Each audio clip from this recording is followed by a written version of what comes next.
posters were everywhere. On brick walls, in shop windows, plastered over fences. They showed a determined man pointing directly at you. Your king and country need you. It was a simple message, but it carried the weight of an entire empire. And in the summer of 1914, it was a message that felt less like a request and more like a destiny. Young men, boys really, stood taller when they saw it. They saw adventure. They saw glory. They saw a chance to be part of something monumental, a great and righteous crusade that would be, everyone assured them, over by Christmas. They lined up in the thousands, smiles on their faces, the cheers of the crowd ringing in their ears.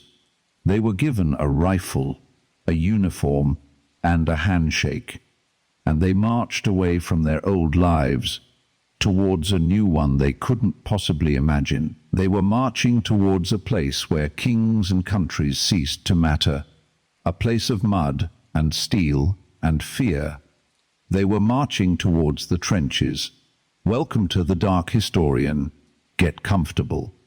Dim the lights. Slow your breathing. Let the world outside fade away. There is only the story now, a story of the earth itself becoming a weapon, a story of the mud that ate men. To understand how millions of young men could willingly walk into such a nightmare, you have to understand the world they left behind. Imagine the air in that summer of 1914. It was thick with a strange kind of energy, a nervous, expectant hum. For decades, the great powers of Europe had been building their armies, expanding their empires, and drawing lines in the sand. A complex web of treaties and alliances, of promises and threats, had been woven across the continent. It was a powder keg waiting for a spark, and that spark came on a sunny June day in Sarajevo with the crack of an assassin's pistol, the death of an archduke, Franz Ferdinand. It sounds like something from a dusty history book, doesn't it? An event so distant, so formal. But for the people living it, it was a shockwave. Suddenly, the nervous hum became a roar. Governments issued ultimatums. Generals mobilized their armies. The gears of a great, terrible machine began to turn, slowly at first, and then with unstoppable momentum. But on the streets of London, or Paris, or Berlin, it didn't feel like a machine. It felt like a festival, a carnival of patriotism. Newspapers, with their bold, blocky headlines, fanned the flames. They spoke of national honor, of righteous causes, of a swift and decisive victory. They painted the enemy as a cartoon villain, a monster that had to be slain, and people believed it. How could they not? Think of a young man, let's call him Arthur. He's maybe 19 years old. He works as a clerk in a dusty office. His days a quiet rhythm of ledgers and ink pots. His life is mapped out for him. He'll marry the girl from the village, take over his father's small house, and grow old in the same few square miles where he was born. It's a good life, a safe life, a quiet life. Then the news arrives. War. The word itself sounds thrilling. It's the stuff of the adventure stories he read as a boy. Stories of cavalry charges and heroic last stands. His friends are all talking about it down at the pub. They're enlisting. One by one, they disappear from their factory jobs and their farm fields, reappearing a few days later in brand new uniforms, looking impossibly proud. They slap him on the back. Coming with us, Arthur. We're off to teach the Kaiser a lesson. There is pressure from all sides. Women hand white feathers, a symbol of cowardice to men not in uniform. The posters seem to follow him, their pointing fingers an accusation. His own father, who remembers tales of older, cleaner wars. tells him it's his duty.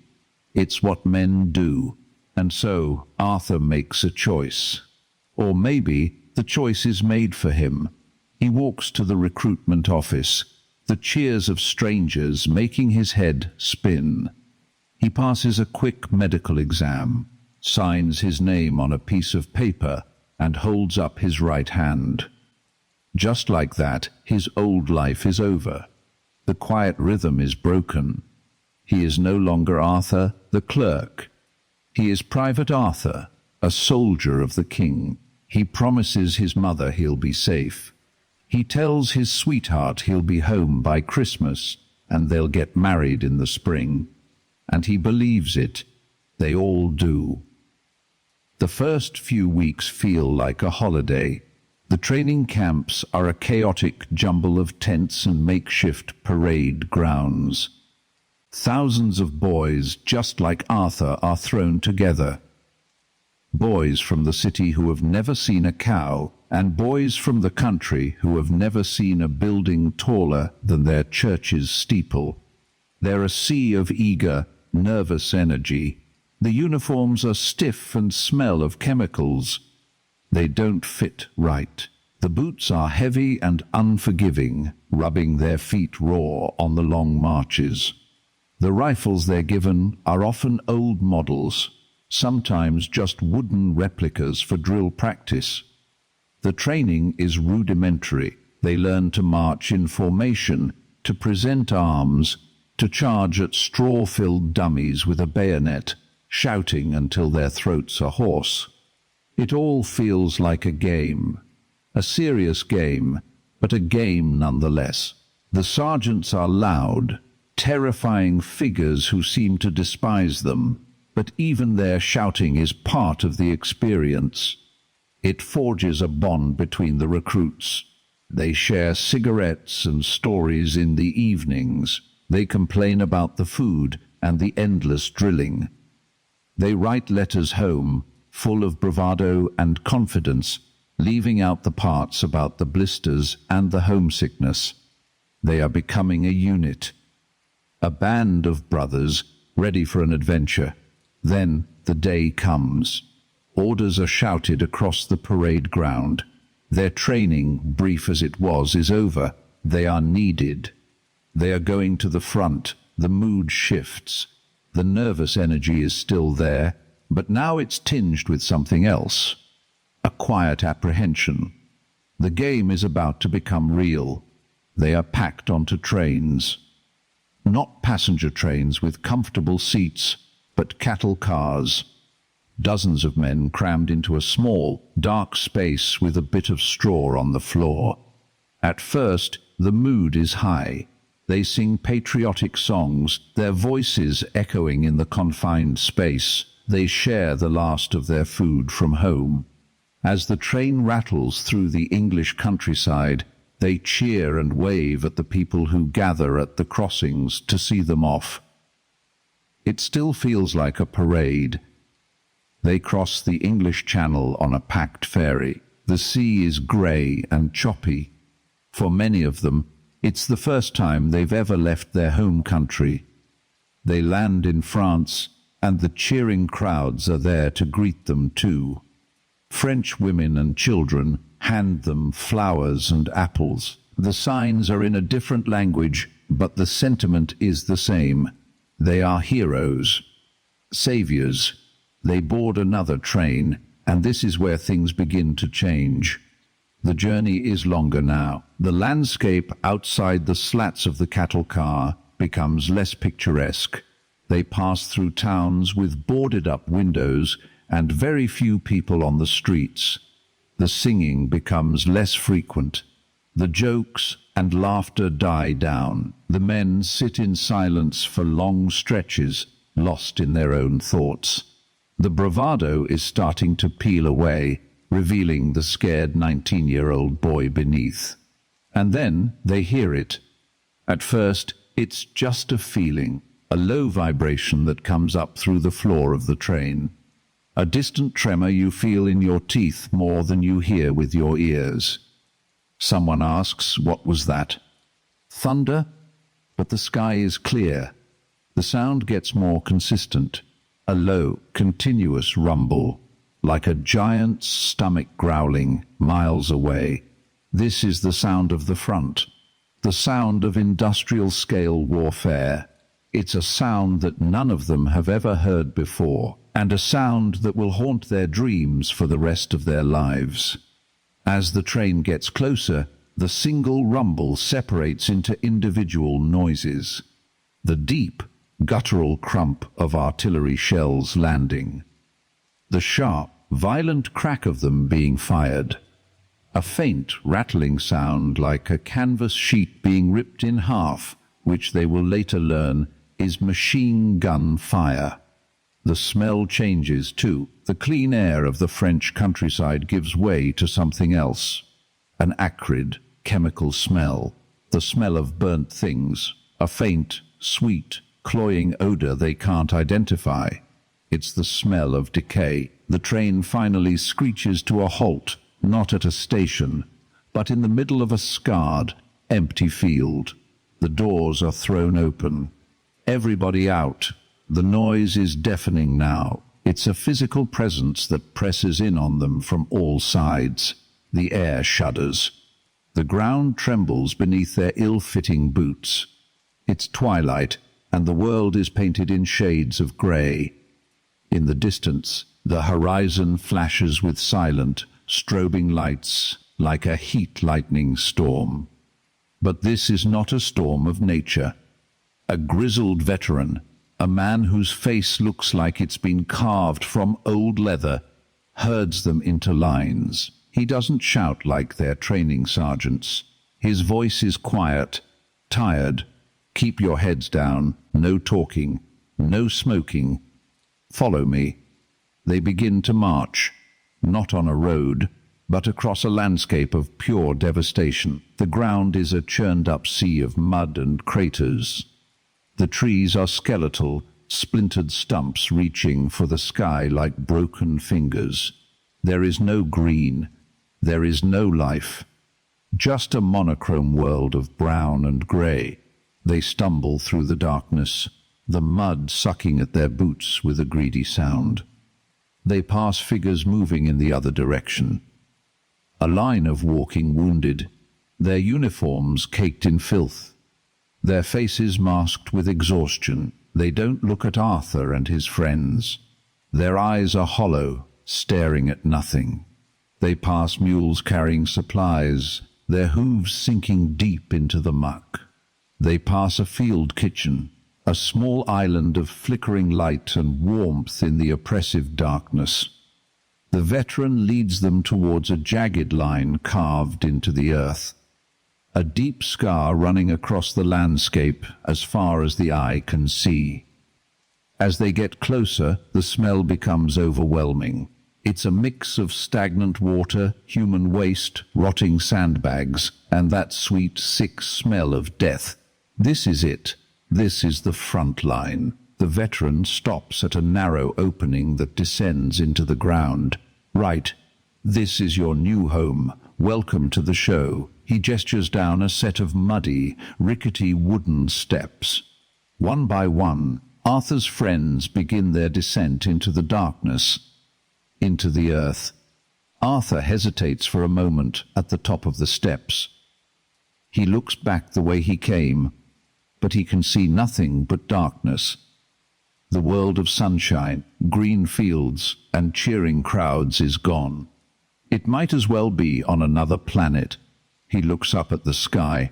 A flare bursts high above, bathing the hellish landscape in a cold, merciless green light. In that instant, he sees it all: the maze of trenches, the coils of barbed wire, the water-filled craters, the shadowy figures of men huddled against the earthen walls. This is not an adventure. This is not a game.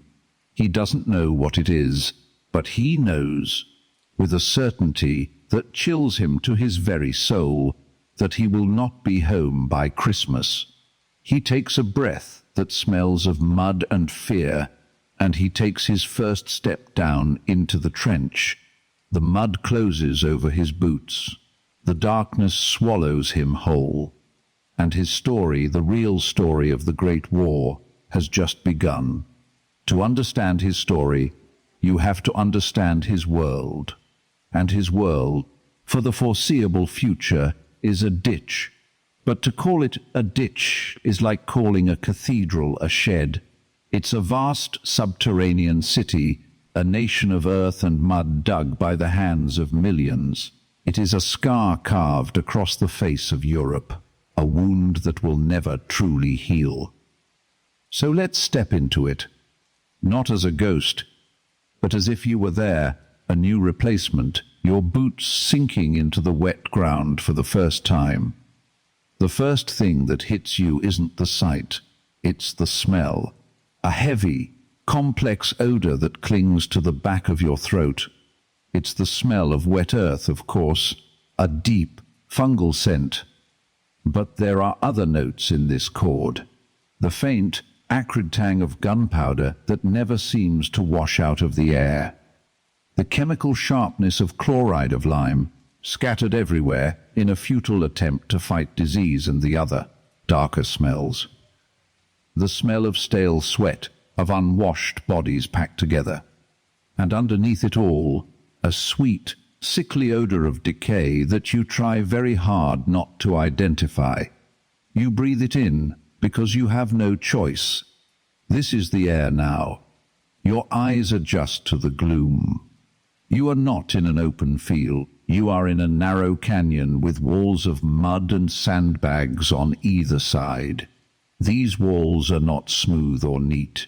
They are a chaotic jumble of packed earth, splintered wood, and bulging Hessian sacks that weep a dark fluid when it rains. The sky is just a sliver of grey far above you, a reminder of a world you no longer belong to. This narrow passage is your home, your prison, your shield. This is the communication trench. It's the artery, the hallway of this earthen fortress. It's a frantic, busy place. Men push past you, their shoulders bumping yours in the narrow confines. Some carry heavy boxes of ammunition. Others haul wooden beams or rolls of barbed wire. A team of men struggle with a stretcher, its occupant unnervingly still beneath a mud-caked blanket. No one makes eye contact. Everyone is focused on their task, on moving from point A to point B without stopping. To stop is to create a traffic jam. To stop is to become a target. You can't see where you're going, not really. The trench doesn't run in a straight line.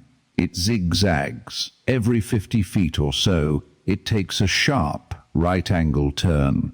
These are called traverses, a simple but brilliant piece of engineering born from bloody experience. If a shell lands directly in the trench, the blast wave will travel in a straight line. The traverse contains that explosion. It localizes the horror. It ensures that one unlucky shell doesn't wipe out an entire platoon. It also means an enemy soldier who manages to get into your trench can't simply fire straight down its length. It forces them to fight corner by corner, hand to hand. Every turn is a potential ambush point, every corner a new vista of mud and misery. This entire network is not just one long line. That's a common misconception. It's a complex, layered system of defense built on the idea that any position can, and probably will, be lost. Think of it as a series of nets designed to catch and slow an attack. The trench you are moving through now is likely a communication trench leading from the rear. Eventually, you will arrive at the reserve line. This is the third line of defense, maybe half a mile or more from the real fighting. Here, things are slightly more permanent. The dugouts are deeper, better fortified, sometimes even with wooden doors. There might be kitchens, aid stations, command posts. It's where troops rest after a tour at the front. But don't mistake it for safety. It's still well within the range of heavy artillery. A stray shell can find you here just as easily. It is a place of waiting, waiting to be fed, waiting for orders, waiting to be sent forward into the real nightmare. Moving forward from there, you would enter another winding communication trench, this one more battered, more hastily repaired. This would take you to the support line. This is the second line of defense, a few hundred yards behind the front. This trench is fully manned, ready to either reinforce the front line during an attack or to mount a counter-attack if the front line is overrun. The men here are on higher alert. The sounds of war are louder. The ground shudders more frequently. The dugouts are less elaborate, often just small hollows scraped into the earth, what the soldiers call a funk hole, just big enough for 1 or 2 men to curl up in. Then, finally, through one last, terrifyingly exposed communication trench, you reach it. The front line. This is the edge of the world, the absolute limit of your nation's territory, held by a thin, wavering line of men. This trench is different. It feels alive with tension. It is shallower, more damaged. The sandbags are ripped and torn, spilling their contents like entrails. The air hums. You are now only 100 yards, sometimes as little as 50, from the enemy. You are separated by a hellish landscape of churned earth, shattered trees, and tangled wire known as no man's land. The frontline trench is a place of constant back-breaking labor. To think of a trench as something that is simply dug once and then occupied is to misunderstand the nature of this war. A trench is not a static thing. It is a living, or rather, a dying thing. It is in a constant state of collapse. Rain is the great enemy. It turns the clay soil into a thick, greedy porridge. The walls of the trench, so carefully built, begin to sag and slump. The floor disappears under a river of liquid mud, sometimes feet deep. So the soldiers dig. They fill sandbags, their hands raw and bleeding, and stack them higher, reinforcing the parapet, the forward-facing wall that protects them from bullets and shrapnel. They build up the parados, the wall at their backs, to protect them from the blast of their own artillery firing from behind. They lay down duckboards, simple wooden slats laid over the mud, to create a walkable path. But these sink, break, and become coated in a treacherous, slippery slime. A man who slips off the duckboards at night could drown in the mud, his cries for help lost in the noise of the war. So the men pull them up, clean them, and lay them down again. An endless, thankless task. And then there's the digging, always the digging. The primary tool of this war wasn't the rifle. It was the spade. Every soldier carried an entrenching tool, a small shovel that was his best friend and worst enemy. They were constantly deepening the trench, widening it, repairing the damage from the last artillery barrage. A shell that lands on the parapet doesn't just make a hole. It vaporizes yards of carefully constructed wall, burying men alive. And so the survivors, deafened and shaking, pick up their shovels and start again. They dig out their comrades, or what's left of them. They rebuild the wall, because without that wall of earth, they are nothing but targets. It's a world built of mud and fear, a story etched into the very soil of France. And it's these forgotten histories we strive to unearth here. If you find value in this journey, and a little bit of peace in the telling, a simple subscription helps us continue digging. It lets us know we're on the right path. Now, let's return to the men with the shovels, their work never, ever done. Look closer at the front line trench. Notice the small details, the architecture of survival. Along the front wall, the parapet, you'll see a ledge about 2 or 3 feet off the floor of the trench. This is the fire step, a simple yet vital feature. When it's time to fight, the men stand on this step. It raises them up just high enough so their heads and shoulders are clear of the parapet, allowing them to see and fire into no man's land. Think about that for a moment. This simple shelf of earth is the dividing line between cover and exposure, between life and death. For most of the day, a soldier lives below the surface of the earth, a creature of the shadows. But to do his job, to fight, he must stand on that step and willingly place himself in the path of machine gun bullets and sniper fire. He becomes a silhouette against the sky, a target. The fire step is the stage upon which the deadliest moments of this war are played out. And what about rest? Where do the men go to escape the constant strain? They go to the dugouts. But these are not the comfortable bunkers you might imagine. In the front line, a dugout was often little more than a hollow scraped into the side of the trench, perhaps with a sheet of corrugated iron leaned against it for a roof. These funk holes offered protection from shrapnel and the weather, but not from a direct hit by an artillery shell. To be inside one during a bombardment was to be in your own tomb, waiting to see if it would be sealed forever. The earth would shake violently, and dirt would rain down from the ceiling.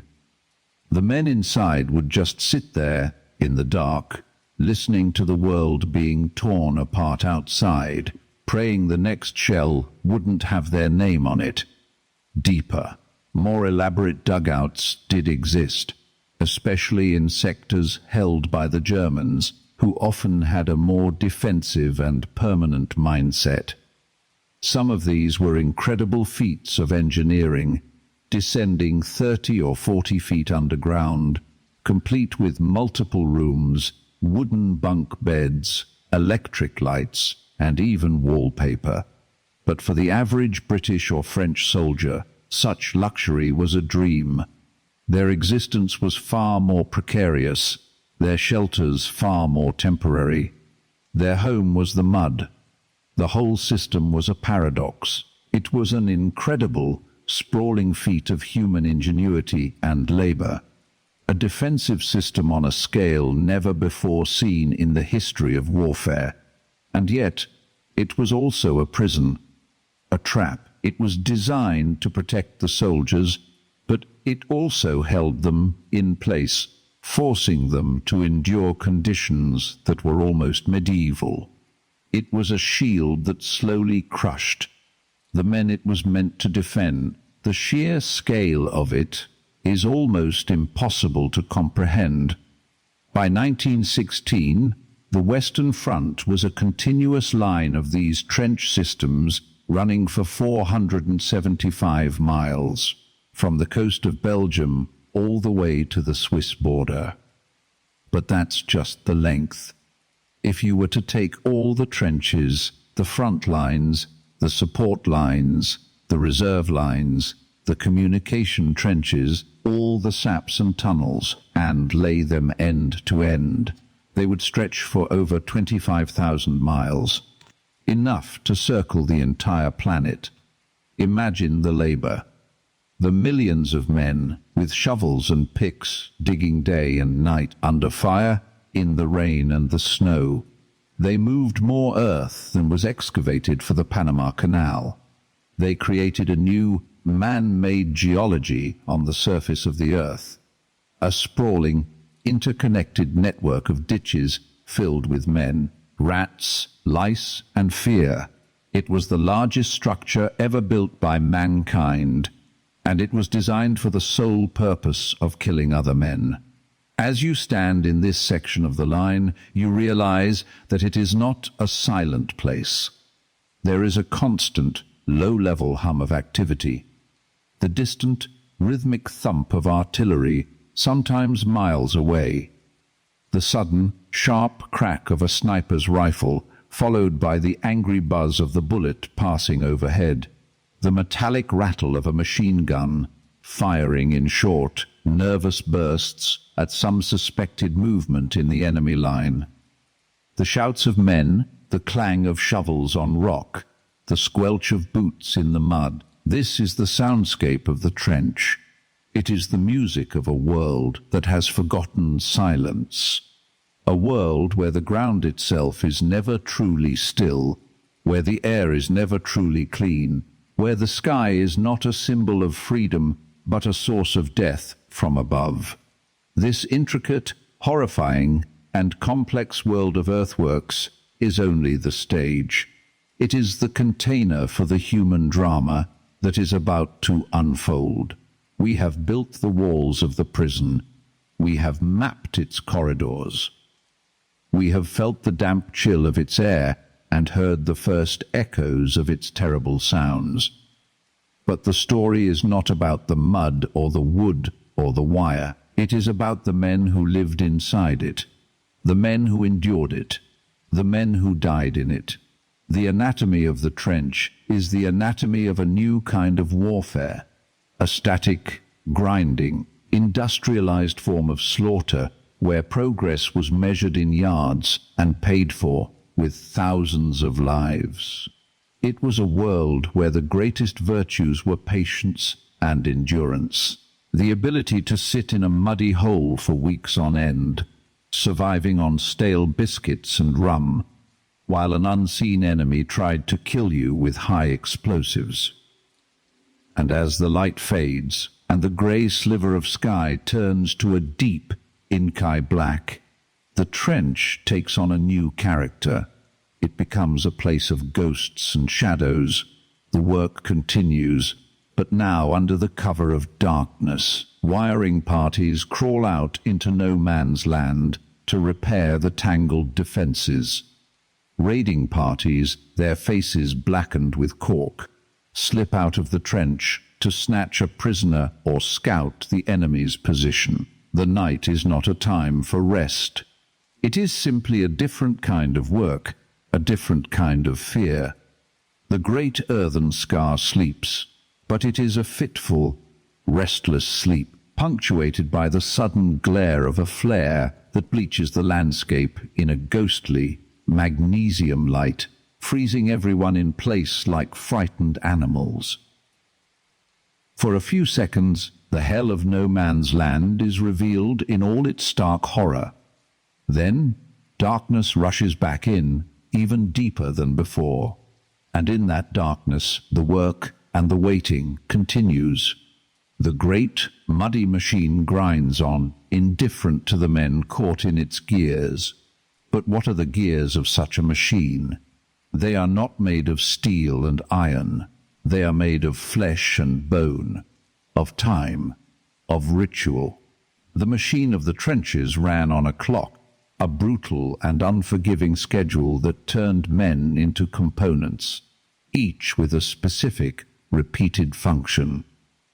It was a routine designed to keep them alive, and a routine that ground their souls into dust. To understand the trenches, you cannot just look at the grand battles.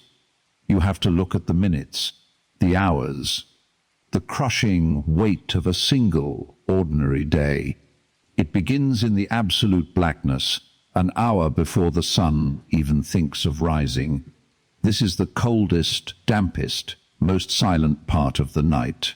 A quiet so deep it feels heavy, pressing down on you. But it's a fragile quiet, a quiet that's about to be shattered. This is the moment when the entire war holds its breath. Welcome to the dark, historian. Get comfortable. Dim the lights. Slow your breathing. Let the world outside fade away. There is only the story now, and the story begins with a whisper, passed down a line of shivering men. A single phrase, repeated in the dark. Stand to. Stand to. Two simple words that carry the weight of life and death. It's a command, not a suggestion. It jolts you from a fitful, shallow sleep in a damp dugout. Your bones ache with a cold that seems to live inside you. You pull on your boots, the leather stiff and wet. Your feet already numb. You grab your rifle, its metal parts slick with condensation, and you move. You move with a practiced, weary slowness up to the fire step. The fire step is a simple ledge, carved into the front wall of the trench. It's just high enough to allow you to peer over the parapet, over the sandbags, and into the great, terrifying expanse of no man's land. Every man finds his place. You can hear the rustle of greatcoats, the quiet clink of a bayonet against a helmet, the soft, squelching sound of boots settling into the mud of the duckboards. No one speaks much. There's nothing to say. You stand there, shoulder to shoulder with the man next to you, a stranger who has become your brother in this shared, silent dread. Your eyes strain to see into the darkness, but there is nothing to see. It's an impenetrable curtain of black. Is anything moving out there? Is a raiding party creeping towards your wire? Are they massing for an attack? You don't know. And that not knowing is a kind of torture. Your knuckles are white where you grip your rifle. Your breath plumes in the frigid air. Every sense is on high alert. You listen for the faintest sound, the snap of a twig, the scrape of a boot on stone, the metallic click of a bolt being drawn. Your mind plays tricks on you. The twisted shape of a dead tree becomes a crouching man. The wind whistling through the barbed wire sounds like a scream. This is the stand-to. An hour before dawn and another hour at dusk. Every single day. Why? Because these moments of twilight, the half-light between night and day, are the most dangerous. They provide just enough cover for an army to move, to launch a surprise attack. And so, on both sides of the line, for hundreds of miles, millions of men are doing exactly what you are doing. Standing, waiting, staring into the abyss, expecting the worst moment of their lives to begin at any second. The tension is a physical thing. You can feel it in the air, a hum of collective anxiety. It gnaws at your stomach. It makes your heart hammer against your ribs. And then, as the first, faint, grey light begins to bleed into the eastern sky, the ritual changes. It starts with a single rifle shot, a crack that echoes across the desolation, then another, and another. Soon, it's a cascade. The machine guns open up from their concrete emplacements, their rhythmic, hammering bursts sounding like a monstrous sewing machine stitching a shroud across the landscape. This is the morning hate.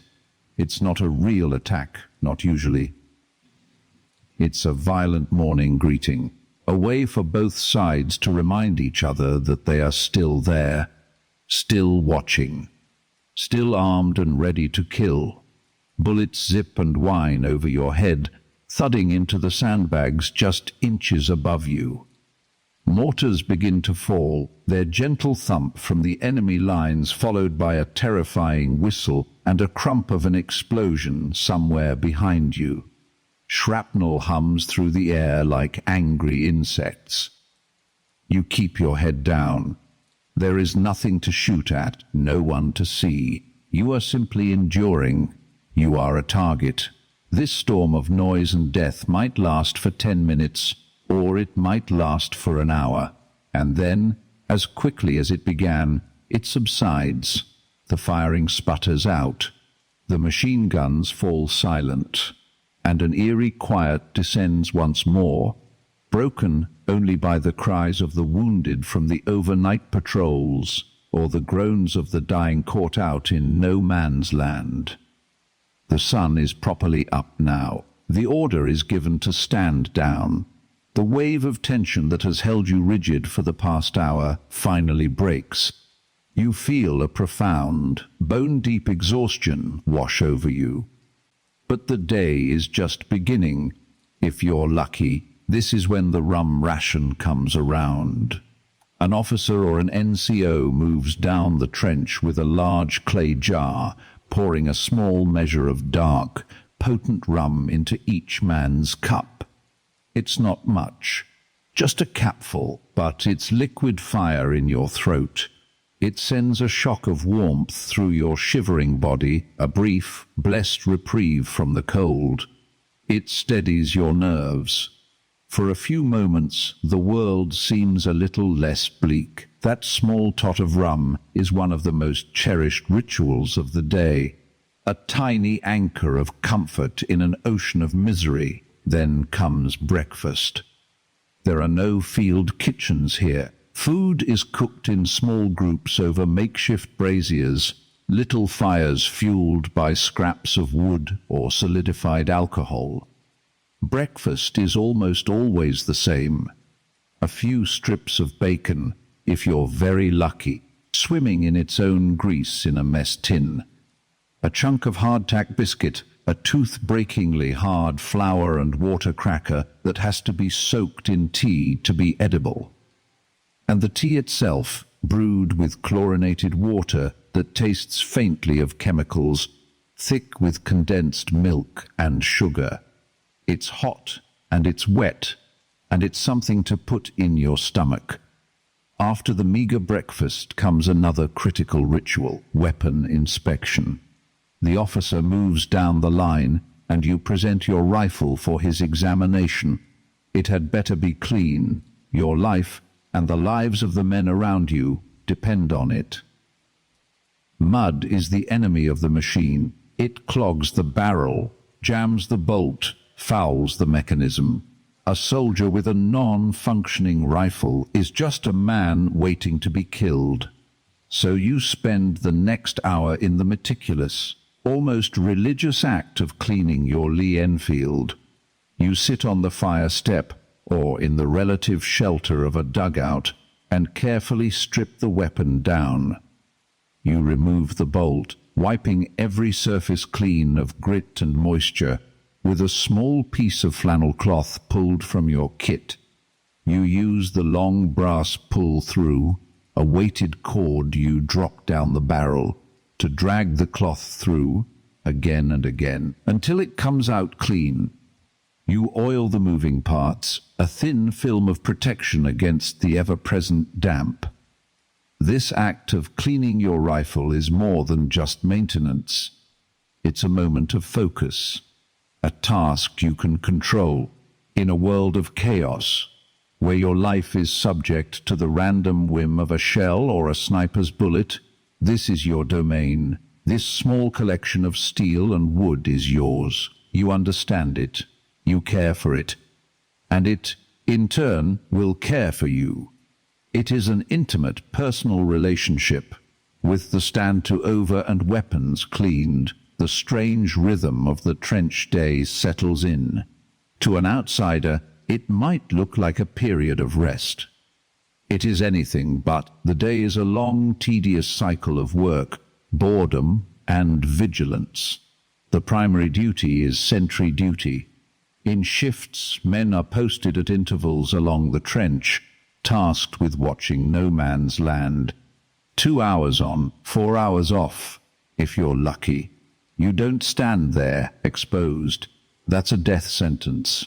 The snipers are always watching. Their craft is patience. They will wait for hours for a single, careless mistake. A head raised too high over the parapet. A helmet silhouetted against the sky. So you watch through a periscope. A simple device of mirrors in a tube that allows you to see over the top of the trench without exposing yourself. You spend your 2 hours scanning the same blasted landscape, the same shattered trees, the same craters, the same tangles of rusty wire. You are looking for anything. A wisp of smoke from a hidden dugout, a patch of freshly turned earth that might signal a new tunnel being dug, the glint of sunlight off an enemy periscope. It is mind-numbing work. The boredom is a physical presence, a heavy blanket that threatens to lull you into a stupor. But you can't let it. A moment of inattention could mean a sniper finds his mark on one of your comrades. It could mean you miss the signs of an impending raid, and so you fight to stay alert, your eyes gritty with lack of sleep, your body stiff from standing in one place.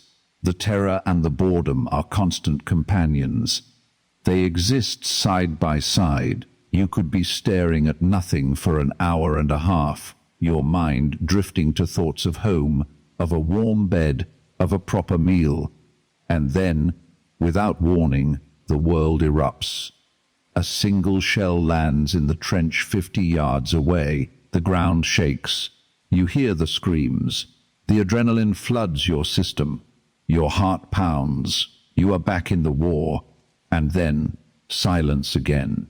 The boredom returns. But it's a different kind of boredom now. It's laced with the fresh memory of sudden, random violence. This psychological whiplash, day after day, wears a man down.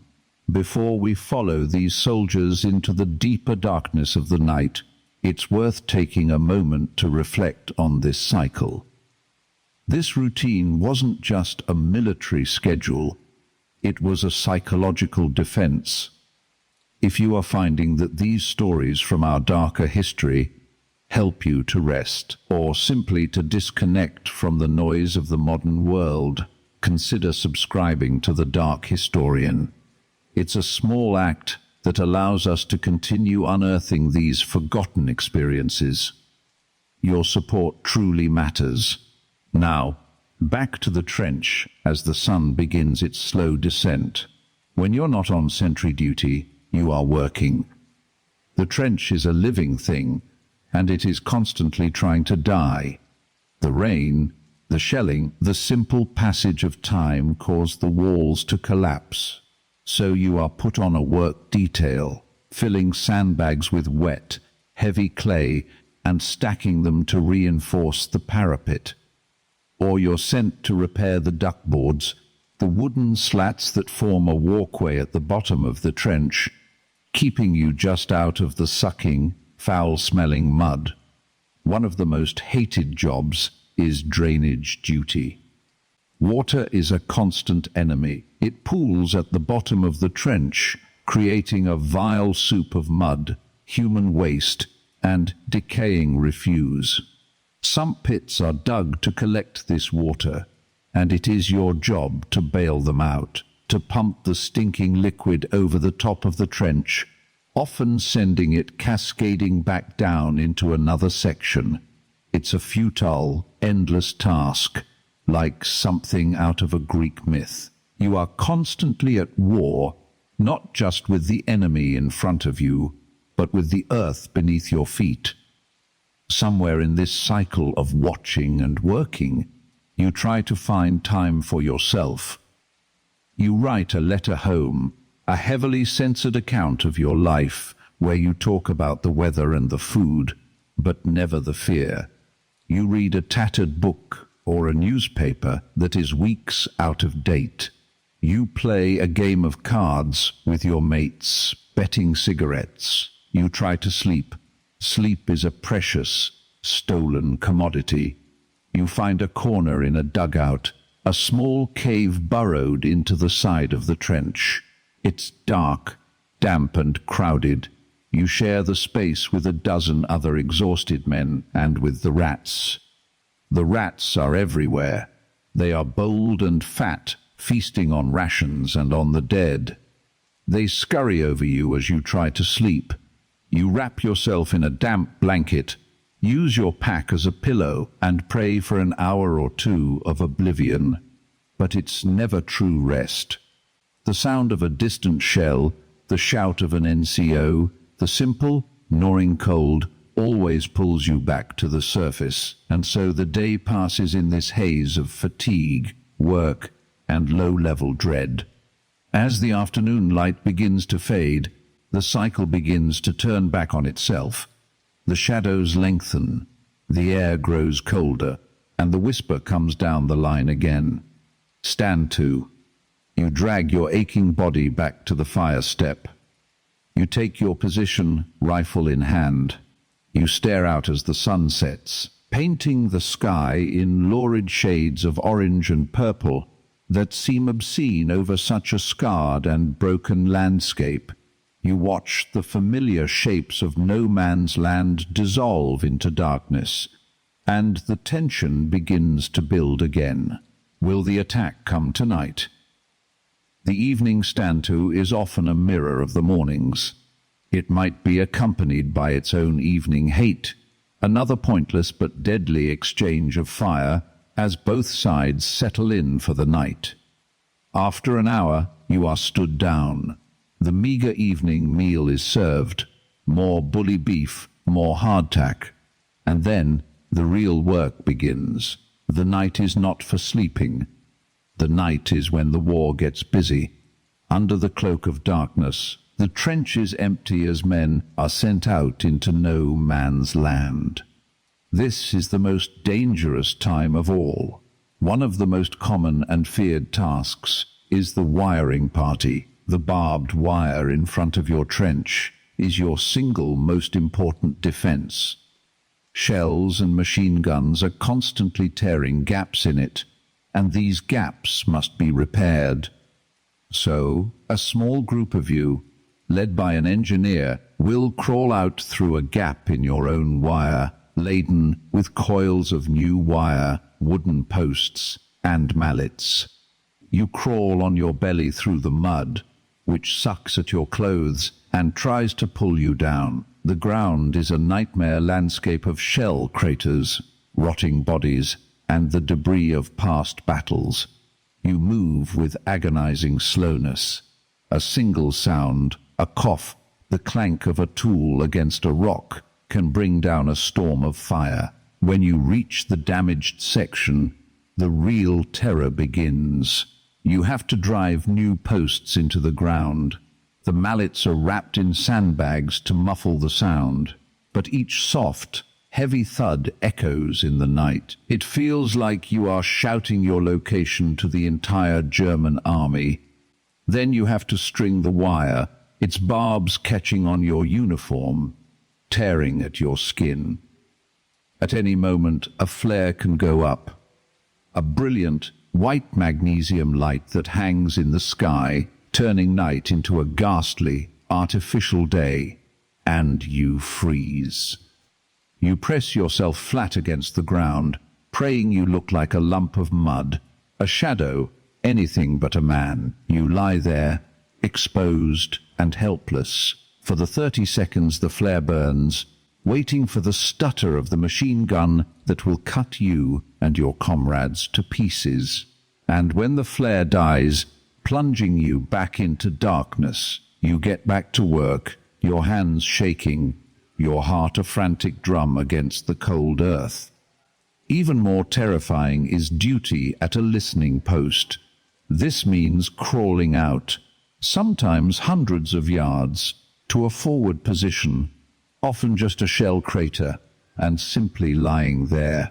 For hours, your job is to listen, to report any sounds of enemy activity, a wiring party like your own, or the sounds of troops massing for an attack. You are alone, or with one other man, isolated in the dark, a ghost in the wasteland.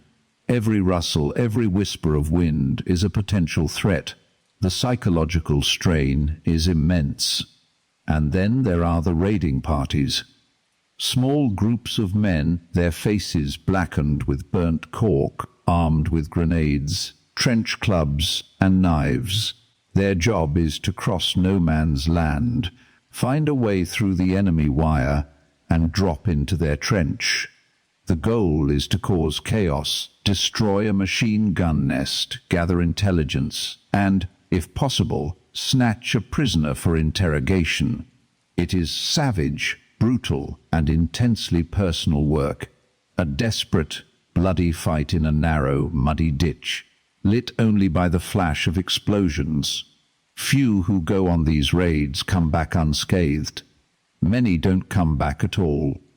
This clockwork of dread, this 24-hour cycle of vigilance and labor, was the reality for millions. The great, famous battles were terrifying exceptions. This was the norm. It was a routine that was both a shield and a weapon. It gave a structure to the insanity, a set of predictable actions that kept a man from thinking too much about his own mortality. But it also served the great machine of the war, grinding men down, turning them into exhausted, numb components, ready to be used and discarded. Day after day, week after week, the routine was its own kind of horror, a slow, methodical erosion of the human spirit played out in the mud, under a cold and indifferent sky. That indifferent sky was more than just a backdrop. It was an enemy combatant. It was an active, malicious participant in the daily misery of the trenches, because that sky held the rain, and the rain was the architect of a hell that no general had ever planned for, and no soldier could ever truly escape.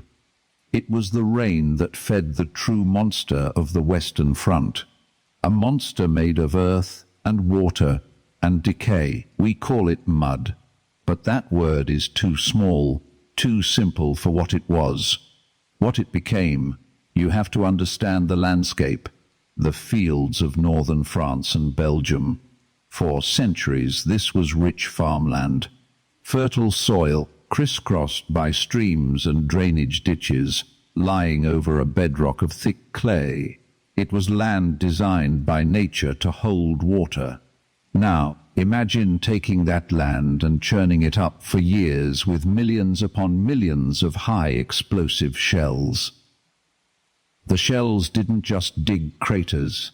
They pulverized the topsoil. They shattered the natural drainage systems. They mixed the rich earth with the dense, impermeable clay beneath. They created a wound upon the face of the world. And then it rained. It didn't just shower. It rained with a kind of biblical, unforgiving persistence. A steady, grey drizzle that could last for days, turning into a torrential downpour that could go on for weeks. The sky would open, and the water would fall onto this wounded land, and it would have nowhere to go. The shell craters filled first, becoming small, deceptive ponds. Then the ground itself became saturated, unable to absorb another drop. The churned earth and clay dissolved into a vast, primordial soup, a sea of liquid filth that stretched from the Swiss border to the English Channel. This wasn't the kind of mud you get on your boots after a walk in the park. This was a substance with a life and a will of its own. Its consistency changed from place to place. In some areas, it was a thick, clinging porridge that would suck at your boots with every step. Each footfall became a monumental effort, a battle against a greedy, sucking gravity. Lifting your leg required a conscious, physical wrench, and when your boot finally came free, it did so with a sound, a wet, obscene kiss, a sound that would haunt the dreams of survivors for the rest of their lives. In other places, the mud was thinner, more like a greasy gravy. This was the mud that filled the bottom of the trenches, sometimes inches deep, sometimes feet deep. It was a cold, constant companion. You stood in it, you slept beside it, you ate with its stench in your nostrils. And what a stench it was! It was the smell of rot, the smell of stagnant water, of decaying sandbags, of human waste, of discarded rations, and beneath it all, the sweet, cloying odor of death. For the mud was not just earth. It was a graveyard. It held the bodies of men and animals, swallowed by the battlefield, their remains slowly decomposing, becoming part of the very substance of the war. To live in the trenches was to breathe in the smell of this liquid tomb. The sheer physical effort of moving through this world was immense. A journey of a few hundred yards could take hours. Men would become completely exhausted, just trying to deliver a message or carry a box of ammunition from the rear to the front line. They would slip and slide, falling face first into the slime, their rifles clogged, their uniforms and bodies coated in a thick brown shell. Duckboards, long wooden planks laid end to end, were supposed to create pathways over the worst of it. But these boards would become slick with grease and mud. They would break under the weight of men and equipment.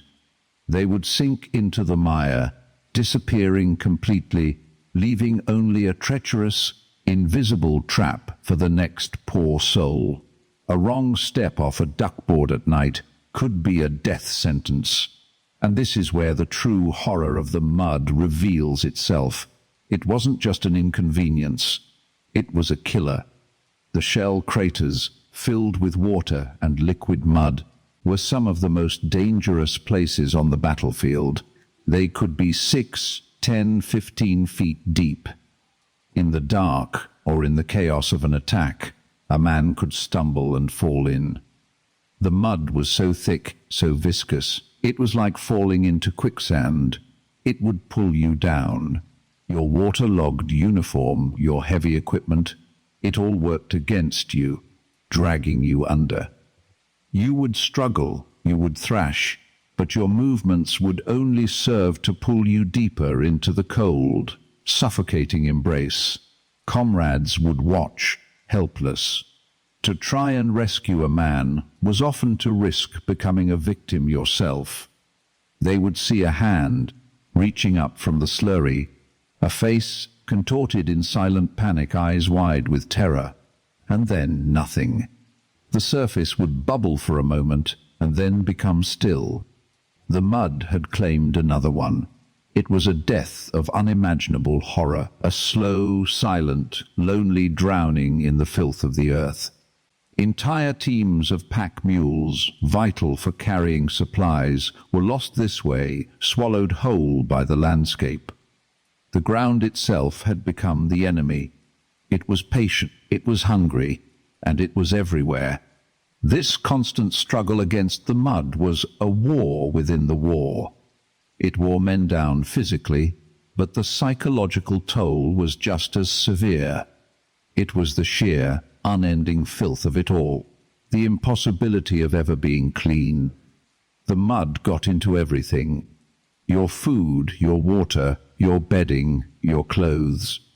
It caked your skin, got under your fingernails, worked its way into every cut and scrape, bringing with it the risk of infection. It was a symbol of their degradation, a constant physical reminder of how far they had fallen from the civilized world. They were no longer men. They were creatures of the mud, living in a world made of it. And the mud was only half of the equation. The other half was the water that created it. Rain, as we've said, was a constant. But when it fell, it had to go somewhere. And it went into the trenches. The carefully constructed ditches, the homes and fortresses of the soldiers, would become canals of freezing, stagnant water. Sometimes it was only ankle deep, a miserable inconvenience. But after days of heavy rain, it could become a torrent. The trenches would flood completely, the water rising to men's waists, even their chests. Imagine trying to live and fight in those conditions. There was no escape. You couldn't simply get out of the trench. To raise your head above the parapet was to invite a sniper's bullet. So you stayed. You stood in the water for hours, for days. Your feet and legs became numb, pale, and waterlogged. The skin would start to break down. This was the beginning of a condition the soldiers came to call trench foot. It sounds almost trivial, doesn't it? Trench foot, like a minor ailment. It was anything but. It was a serious, debilitating, and excruciatingly painful condition. It began with the cold and the wet. The constant immersion in near-freezing water caused the blood vessels in the feet to constrict, cutting off circulation. The tissue, starved of oxygen and warmth, began to die. At first, a soldier would just feel a tingling numbness. His feet would feel heavy, like blocks of wood at the end of his legs. Then the skin would turn a pale white, sometimes with a bluish tint. It would become swollen and clammy to the touch. The terrifying thing was, in these early stages, there was often no pain. A man might not even realize how serious it was until he tried to take his boots off. And here we come to one of the central rituals of trench life: the desperate, daily struggle to keep your feet dry. Soldiers were given whale oil to rub on their feet, creating a waterproof barrier. They were ordered, to change their socks as often as possible.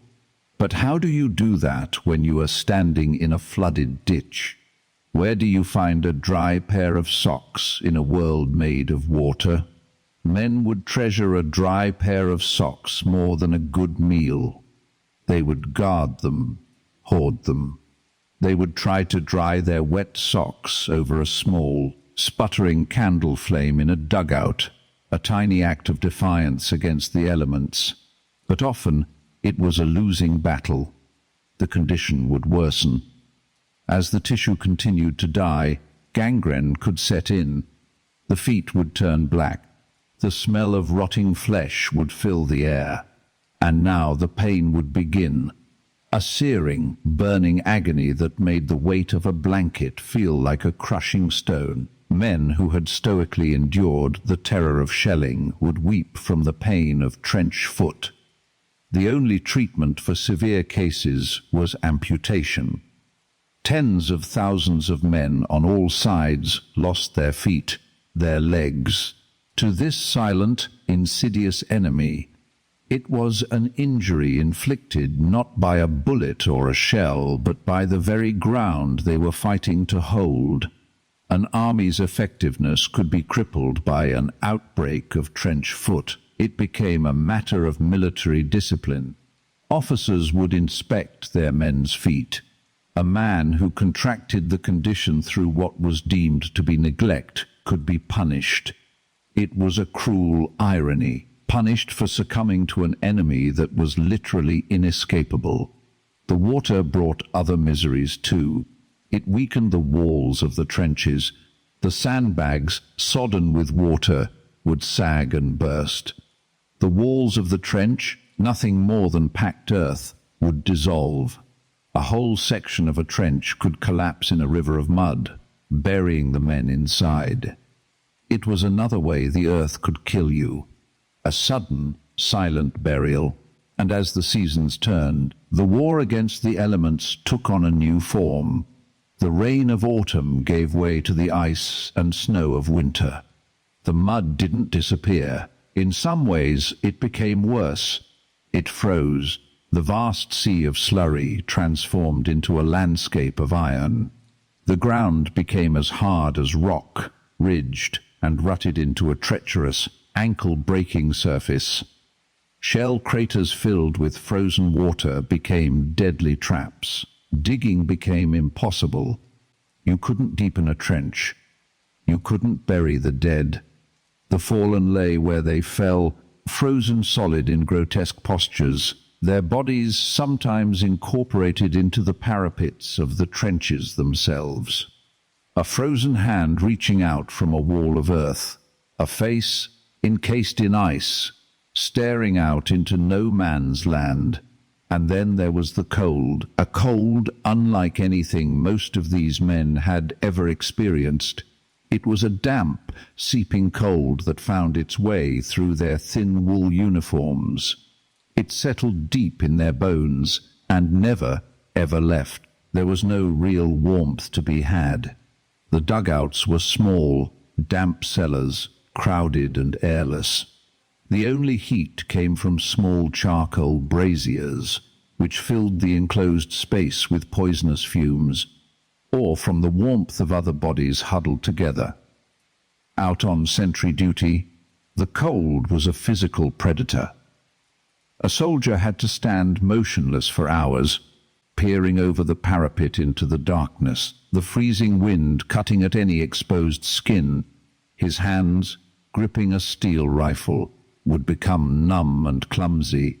His feet, already cold and wet inside his boots, would lose all feeling. This was how frostbite took hold. Much like trench foot, it was the death of tissue, but caused by freezing instead of waterlogging. Fingers, toes, noses and ears were the most vulnerable. The skin would turn white and waxy, then black. The pain, when the tissue thawed, was said to be indescribable. Amputation was, once again, often the only outcome. Everything froze. The water in their canteens turned to solid ice. The tins of bully beef were frozen solid and had to be thawed over a flame before they could be eaten, a process that could take an hour. Rifles would seize up, the metal contracting in the cold, the oil freezing in the mechanisms. A soldier's greatest weapon could become a useless club in his frozen hands. The cold brought sickness. The constant exposure, the malnutrition, the exhaustion, it all weakened the men's immune systems. Colds and flu swept through the trenches, quickly turning into bronchitis or pneumonia. In the crowded, unsanitary conditions, disease spread like wildfire. For many, a bad cough in the winter of 1916 was as much a death sentence as a piece of shrapnel. This war against the elements was relentless. It offered no armistice. It gave no quarter. It attacked every soldier, every day, without bias or malice. It was just there. The mud, the water, the cold. They were the constants of life and death on the Western Front. A soldier could perhaps, with luck, dodge a bullet. He could survive a bombardment by burrowing deep into the earth. But he could not escape the rain. He could not escape the cold. He could not escape the mud that sought to claim his body and the misery that sought to claim his soul. This was the environment that stripped away the veneer of civilization. It reduced men to their most basic struggle, the simple, desperate desire to be warm and dry. A small fire, a dry pair of socks, a brief respite from the rain, these became the most precious luxuries in the world. They were small victories in a war against nature itself, a war that no one could ever truly win.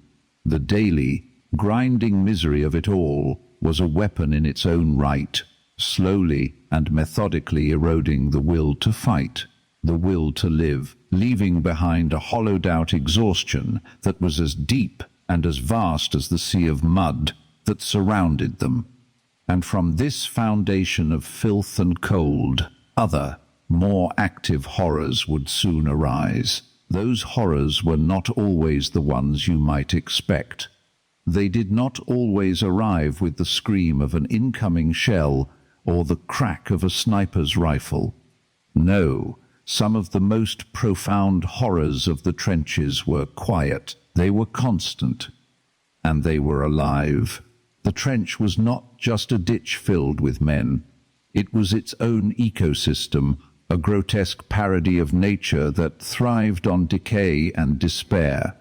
It was a world where humanity was the intruder, and the true residents, the creatures that were born of this filth, were beginning to assert their dominion.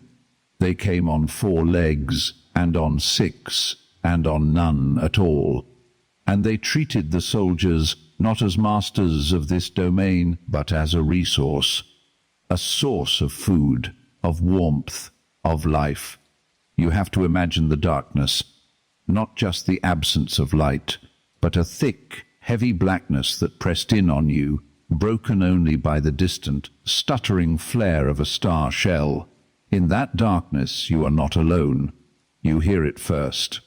A sound that is not the drip of water, nor the groan of shifting earth. It is a scratching, a skittering, the sound of tiny claws on wet wood and mud. It comes from everywhere at once. From the walls of the trench, from beneath the duckboards, from the darkness of a dugout. Then you see them, their eyes catching the faint light like chips of obsidian.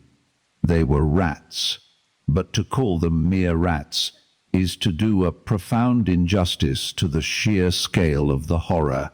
These were not the creatures you might see in a city alley. They had grown monstrous in this place. The soldiers called them corpse rats, and for good reason.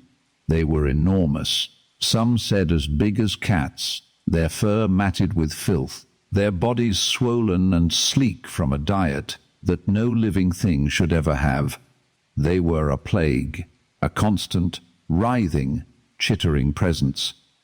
They swarmed through the trenches in rivers of brown and black fur, utterly without fear of the men who lived there. Why would they be afraid? The men were their source of life. The rats would gnaw through haversacks to get at a soldier's meager rations, a crust of bread or a piece of hardtack cheese, contaminating everything they touched. A soldier might leave his pack for a moment, only to return and find it shredded, his food for the day gone, replaced only by the foul stench of the vermin. But it was their other source of food that was the true source of the terror. They feasted on the dead.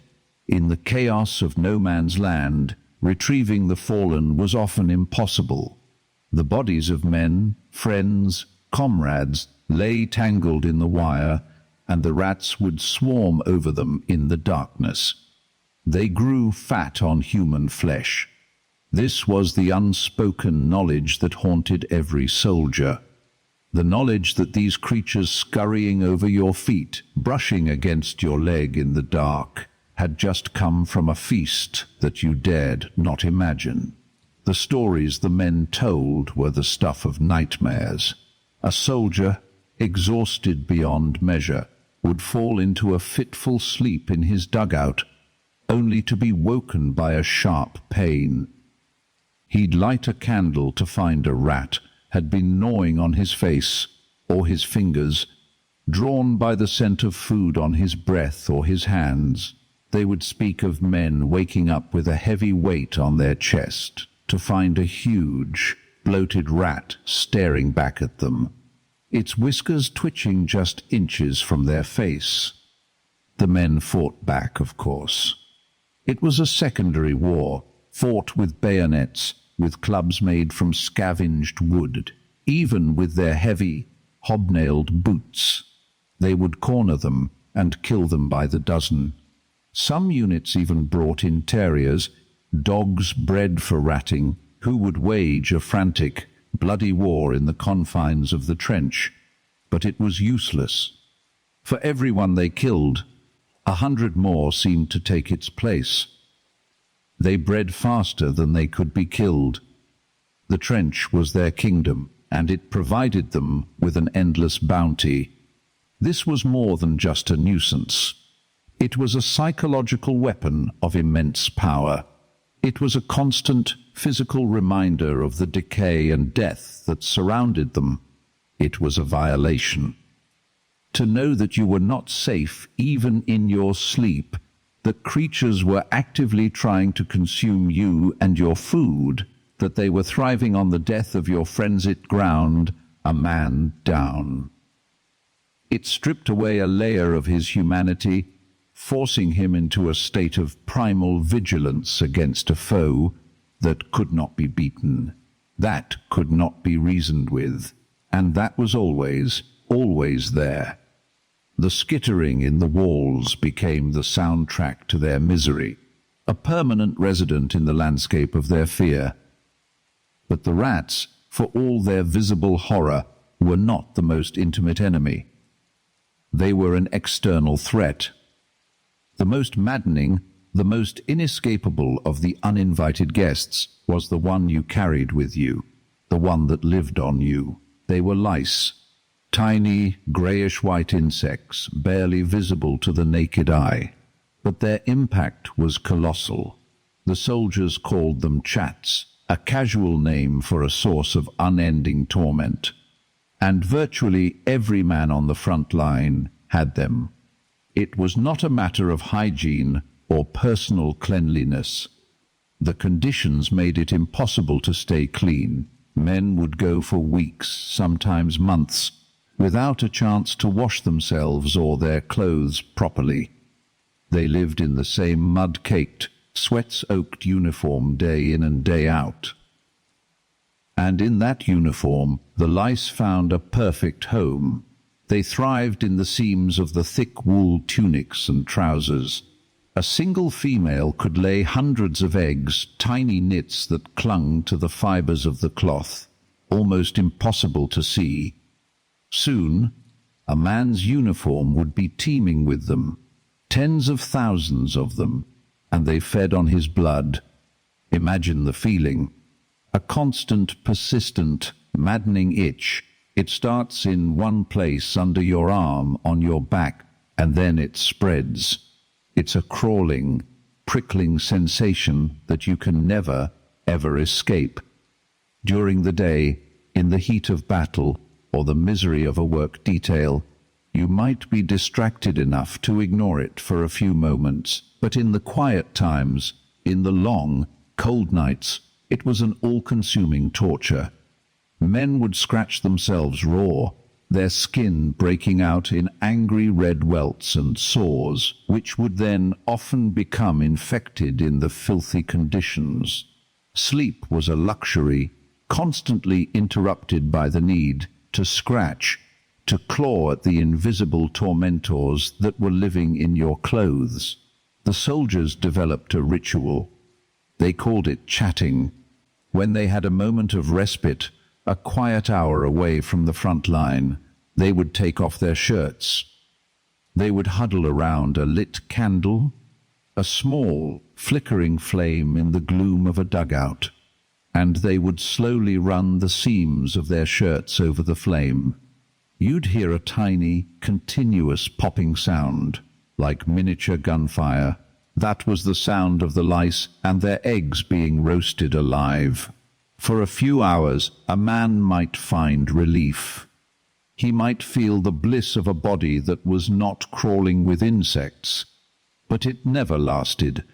The clothes would go back on, and any eggs that survived would hatch. Within a day, the itching would begin again. The infestation was total. The lice were in their clothes, in their blankets, in the straw bedding of the dugouts. There was no escape. It was a shared misery that connected every man in the trench, officers and enlisted men alike.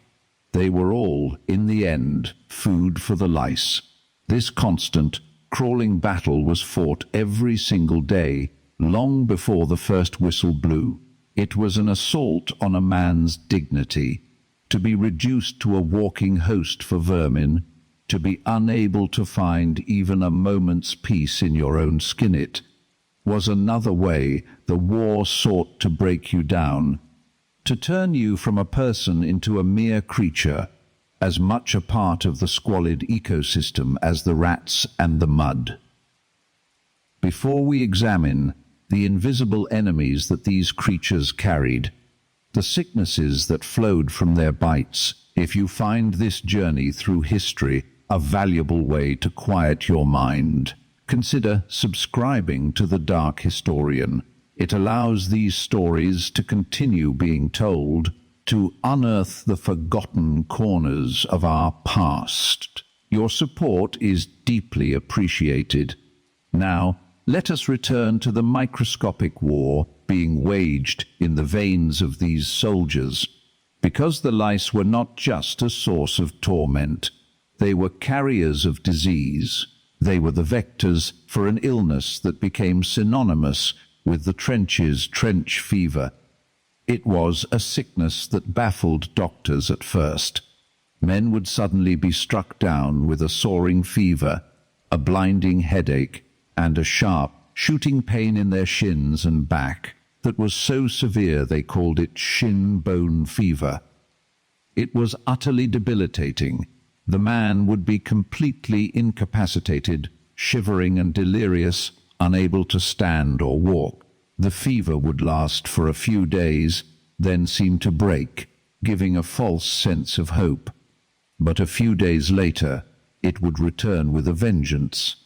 This cycle of fever and recovery could go on for weeks, even months. It rarely killed its victims, but it was a devastatingly effective way of taking a soldier out of the fight.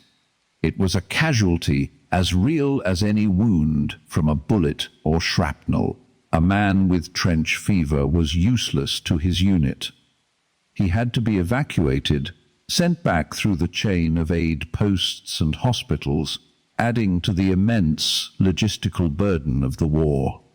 For a long time, no one knew what caused it. It was just another mysterious trench disease. It was only later that scientists confirmed the link. The disease was caused by a bacteria carried in the feces of the lice. When a louse bit a soldier, it would defecate on his skin. The bite would itch, and when the soldier scratched it, he would rub the infected feces into the tiny wound. The bacteria entered his bloodstream, and the sickness would begin. The sheer scale of it was staggering. Hundreds of thousands of soldiers on all sides of the conflict were struck down by trench fever. It was a silent epidemic that swept through the armies, a constant drain on manpower. It was a perfect example of how the environment of the trenches had become the primary enemy.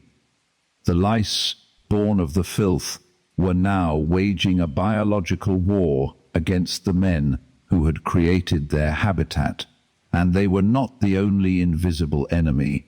The entire landscape was a breeding ground for sickness. Think about sanitation, or rather, the almost complete lack of it. There were no bathrooms, no running water.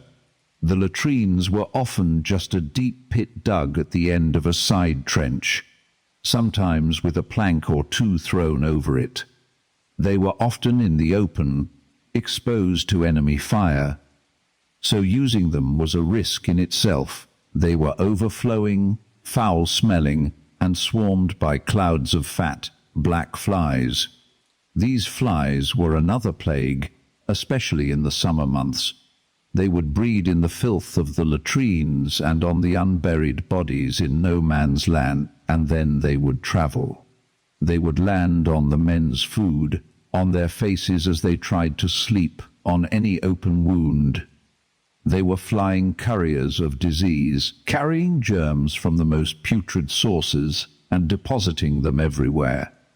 Dysentery was rampant, a severe intestinal infection that caused agonizing stomach cramps and diarrhea. In the trenches, it was a death sentence of a different kind, a sentence of utter degradation. There was nowhere to go, no privacy, no way to keep clean.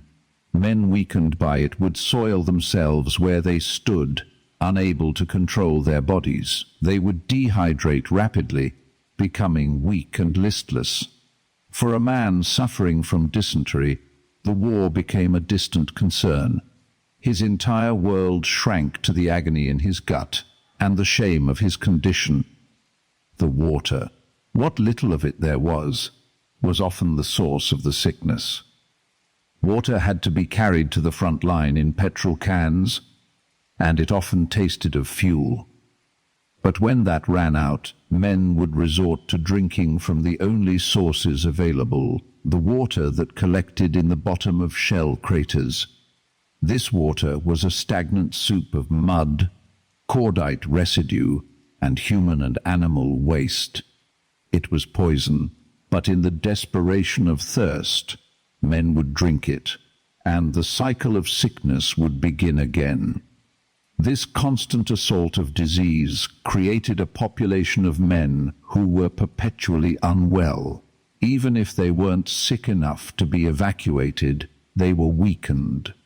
They were suffering from colds that never went away, from skin infections like impetigo and boils that were a constant, painful irritation. Their immune systems were battered, their bodies worn down, not just by the fighting, but by the simple act of existing in such a profoundly unhealthy place. Every element of the trench environment seemed perfectly engineered to breed misery and sickness. The cold and the damp led to trench foot. The lice led to trench fever. The filth and the flies led to dysentery. And the rats, the ultimate symbols of this world, were a constant psychological assault. The enemy was not just the man in the opposite trench with a rifle. The enemy was the very ground beneath your feet. It was the air you breathed, thick with the stench of rot and decay. It was the water you drank. It was the clothes on your back. It was an entire world actively working to kill you, or, if not to kill you, then to break you, to strip you of your health and your dignity, to reduce you to a sick, itching, miserable creature, huddled in the mud, waiting for a deliverance that might never come. This was the war within the war, the silent, grinding battle against a world that had turned toxic. And for many, it was a battle they would lose. But even in a world that had become an engine of destruction, a machine designed to grind down the body, the human spirit fights back. It fights for the smallest territories of normalcy. It wages a desperate, quiet war for a moment of warmth, for a taste of something other than mud and fear, for the simple, profound comfort of a full stomach. And so, to understand the life of the man in the trench, you have to look past the grand strategies and the sweeping lines on a general's map. You have to zoom in, closer, closer still, until you can see the condensation of his breath in the cold air, and the tremor in his hand as he reaches for his rations. Because in this place, survival was measured in calories and in minutes of stolen sleep. The food that fueled the armies of the Western Front was a marvel of logistics and a monument to monotony. For the British soldier, the core of his existence, the very foundation of his diet, came in a tin. It was called bully beef, a simple name for corned beef packed tightly in its rectangular metal tomb. Imagine you are there, huddled in a dugout, the damp earth pressing in on all sides. You take your bayonet and pry open the tin. The smell hits you first. Salty, fatty preserved, not unpleasant necessarily, but unchanging. It is the same smell you had yesterday, and the day before that, and the week before that. You tip the tin, and a solid block of pinkish-grey meat slides out, encased in a layer of chilled, gelatinous fat. This was the staple, eaten cold, sliced onto a biscuit, or, if you were lucky, fried up with crumbled biscuits and onions scrounged from a ruined farm. Soldiers gave this concoction names: Maconochie's stew after a popular tinned ration, or something more grimly inventive. The bully beef was reliable. It was protein. It kept you alive. But day after day, week after week, its relentless sameness became a form of psychological attrition. A constant, bland reminder of your predicament. And what did you eat it with? You ate it with the other titan of the trench diet, the army biscuit.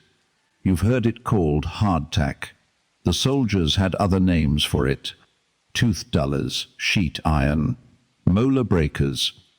These were not the light, flaky biscuits you might imagine. These were dense, thick squares of flour, water, and salt, baked to the consistency of fired brick. They were designed for one purpose, and one purpose only, to last forever. And they did. Some of the biscuits being handed out in 1916 had been baked for the Boer War 15 years earlier. Stamped with the initials of the factories that made them, they were virtually indestructible. You couldn't simply bite into one. Not unless you wanted to lose a tooth. The standard practice was to smash it. You would place it on a rock or your helmet and bring the butt of your rifle down on it, shattering it into smaller, more manageable shards. Or you would soak it, for hours if possible, in tea, in water, in the greasy residue from frying bacon. You would let it soften until it became a pulpy, porridge-like mush. And sometimes, when you broke one open, you'd find it was already inhabited. Weevils and their larvae often made their homes in the biscuits. For the veteran soldier, this was just another feature of the meal. A little extra protein, they would joke grimly. You'd just knock them out and carry on. What other choice was there? Alongside the bully beef and biscuits came the supporting cast. A few ounces of bacon, greasy and intensely salty. A dollop of jam, which was almost always a plum and apple concoction, so common that the soldiers would refer to any form of good luck as being jammy. And most important of all, there was tea and sugar. Tea. It's hard to overstate its importance. It was more than a drink. It was a ritual. It was civilization in a tin mug. The ability to brew up, to create a small pocket of warmth in the unending cold and damp, was a profound comfort. It was a taste of home. A moment to pause, to wrap your freezing hands around the hot metal of your cup, and feel something other than the gnawing chill of the trench. The water was often heavily chlorinated, tasting vaguely of chemicals, but it didn't matter. The warmth was what counted. The ritual was what counted. But all of this, the bully beef, the hard biscuits, the precious tea, this was the standard fare. The iron ration, the real prize, the thing men dreamed about, was hot food, a proper meal. A stew, something with vegetables, something that hadn't come out of a tin 5 minutes ago. And here's the thing, that food existed. Miles behind the front lines, in relative safety, were the field kitchens. Huge, wheeled cauldrons where army cooks would prepare massive vats of stew, or skilly as it was often called. They would cook whatever they could get their hands on, boiling it all down into a thick, hot, life-giving meal. The problem wasn't cooking it. The problem was getting it to you. The journey from the field kitchen to the front-line trench was one of the most dangerous jobs of the war. It was undertaken by carrying parties, men who would load the hot stew into large, insulated containers called dixies. These dixies were heavy, clumsy, and awkward to carry, and the men had to transport them for miles through a maze of communication trenches. Imagine that journey. It's night. The only light comes from the sporadic, terrifying glare of a star shell, which freezes you in place like a startled animal. The trenches are a river of mud, sometimes knee-deep, sometimes waist-deep. You and your partner are struggling with this heavy container of hot food, slipping, sliding, trying not to fall. A fall could mean spilling the precious cargo, dooming your comrades to another cold meal of bully beef, and all the while you are a target. The enemy knows about these ration parties. Their snipers are watching. Their machine gunners are waiting, listening for any sound. A stray bullet could find you in the dark. A shell could land in your trench, obliterating you and the food you carry. The journey was a gauntlet of terror. Many men died simply trying to bring dinner to their friends. If the party made it, the food they delivered was a gift from the gods. Even if it was lukewarm by the time it arrived, even if a bit of mud had splashed into it, it was a hot meal. It was a moment of profound relief, a reminder that somewhere the world still contained warmth and comfort. It was a victory in the war against the soul-crushing misery of the trench. But fuel for the body was only one part of the equation. The mind, the spirit, also needed rest, and in the trenches, sleep was a currency more valuable than gold, and just as hard to find. Sleep, as you know it, did not exist on the front line. There was no quiet bedroom, no comfortable mattress, no guarantee of 8 uninterrupted hours. Sleep was a fugitive thing. It was stolen in ragged, desperate fragments. An hour here, 20 minutes there, always with one ear open, always on the brink of waking. Where did you sleep? You slept in a dugout. But erase any image you have of a cozy underground room. For the common soldier, a dugout was little more than a hole scraped into the side of the trench wall. A funk hole, they called it, just big enough to crawl into, to get your body out of the direct line of fire, and perhaps out of the worst of the rain. There was no door, just a waterproof sheet or a sandbag hung over the entrance. The inside was a world of damp, cold earth. Water seeped constantly through the walls, turning the floor to mud. The air was thick with the smell of wet wool, stale sweat, and stale cigarette smoke. You would try to make it more comfortable, perhaps by lining the floor with salvaged floorboards or sandbags, but it was a losing battle against the encroaching dampness. And you were never alone in your dugout. You shared it with a host of unwelcome guests. The first were the lice. They were everywhere. In the seams of your uniform, in your hair, in your bedding. They caused a constant, maddening itch, a condition the soldiers called chatting.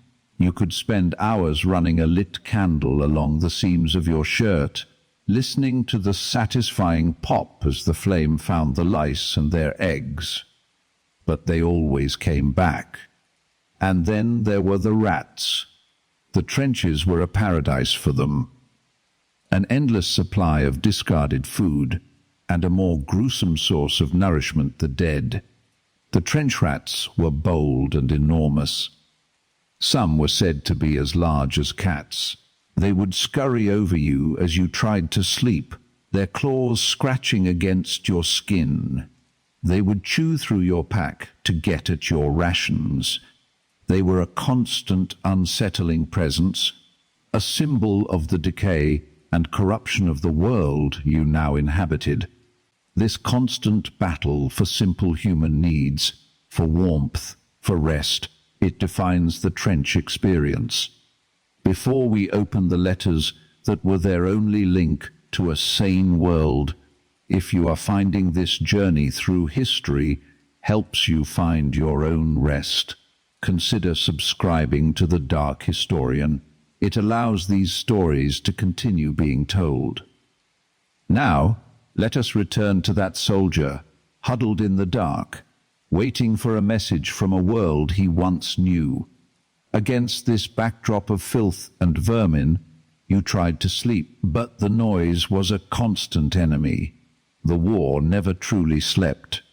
Even on a quiet day, there was the low, persistent rumble of distant artillery, the sharp crack of a sniper's rifle, the chattering burst of a machine gun down the line, and you could never truly relax. Your body was coiled, ready to react. At any moment, the alarm could be raised. A gas attack, an enemy raid, or, most commonly, the order for stand to. Twice a day, without fail, every man was required to stand to arms. An hour before dawn, and an hour after dusk. These were the times when an attack was most likely. Every soldier would climb onto the fire step, his rifle loaded and ready, and stare out into the bleak expanse of no man's land, waiting. It was a period of supreme tension, and it shattered the precious hours of potential sleep at the beginning and end of each day. The result of all this was a state of chronic, bone-deep exhaustion. Men walked around in a fog of fatigue. Their movements were slow, their thoughts clouded. The lack of sleep was a physical weight, pressing down on them as heavily as their packs. It wore away at their resilience, shortened their tempers, and magnified their fears. It was another silent enemy, as dangerous as any bullet or shell. A man who dozed off on sentry duty could cost not only his own life, but the lives of everyone in his section. And so, even when your body screamed for rest, your mind had to fight it. And in this world of physical hardship and mental exhaustion, what was left? What could possibly keep a man from succumbing completely to despair? The answer, for so many, came on a piece of paper. It came with the mail. The arrival of the mail was the single most important event of the day. It was a moment of breathless anticipation. The mailbags would be brought up the line, often by the same parties that carried the rations, and a sergeant or a junior officer would call out the names. Imagine the scene. A group of exhausted, mud-caked men, their faces etched with fatigue, suddenly coming to life. Their eyes are fixed on the man with the letters. They lean in, straining to hear. As each name is called, a man steps forward, his hand outstretched, a look of profound relief on his face. For those whose names are not called, the disappointment is a physical blow. They try to hide it, turning away, pretending it doesn't matter. But it does. It matters more than anything. A letter from home was a lifeline. It was a tangible piece of a world that still made sense. A world of clean sheets, and warm kitchens, and people who loved you. You would take your letter, or perhaps a small parcel, and find a quiet corner of the trench to open it. You would handle it carefully, almost reverently. You would see the familiar handwriting, and for a moment, you were no longer in a muddy hole in France. You were home. You could almost hear the voice of your mother, your wife, your sister, as you read their words. And what did these letters say? They spoke of ordinary things, of the weather back in England, of how the vegetable garden was doing, of a neighbor's wedding, or the birth of a cousin's child. They were filled with the small, mundane details of a life that now seemed like a distant dream. And that was their power. This normalcy was an anchor. It was proof that the world you were fighting for still existed. It was a reminder of who you were before you became just a number, a soldier in a vast anonymous army. And the soldiers, in their letters home, often performed the same service for their families. They censored themselves, not just because their letters were read by their officers, but to protect the people they loved. They rarely wrote of the true horror.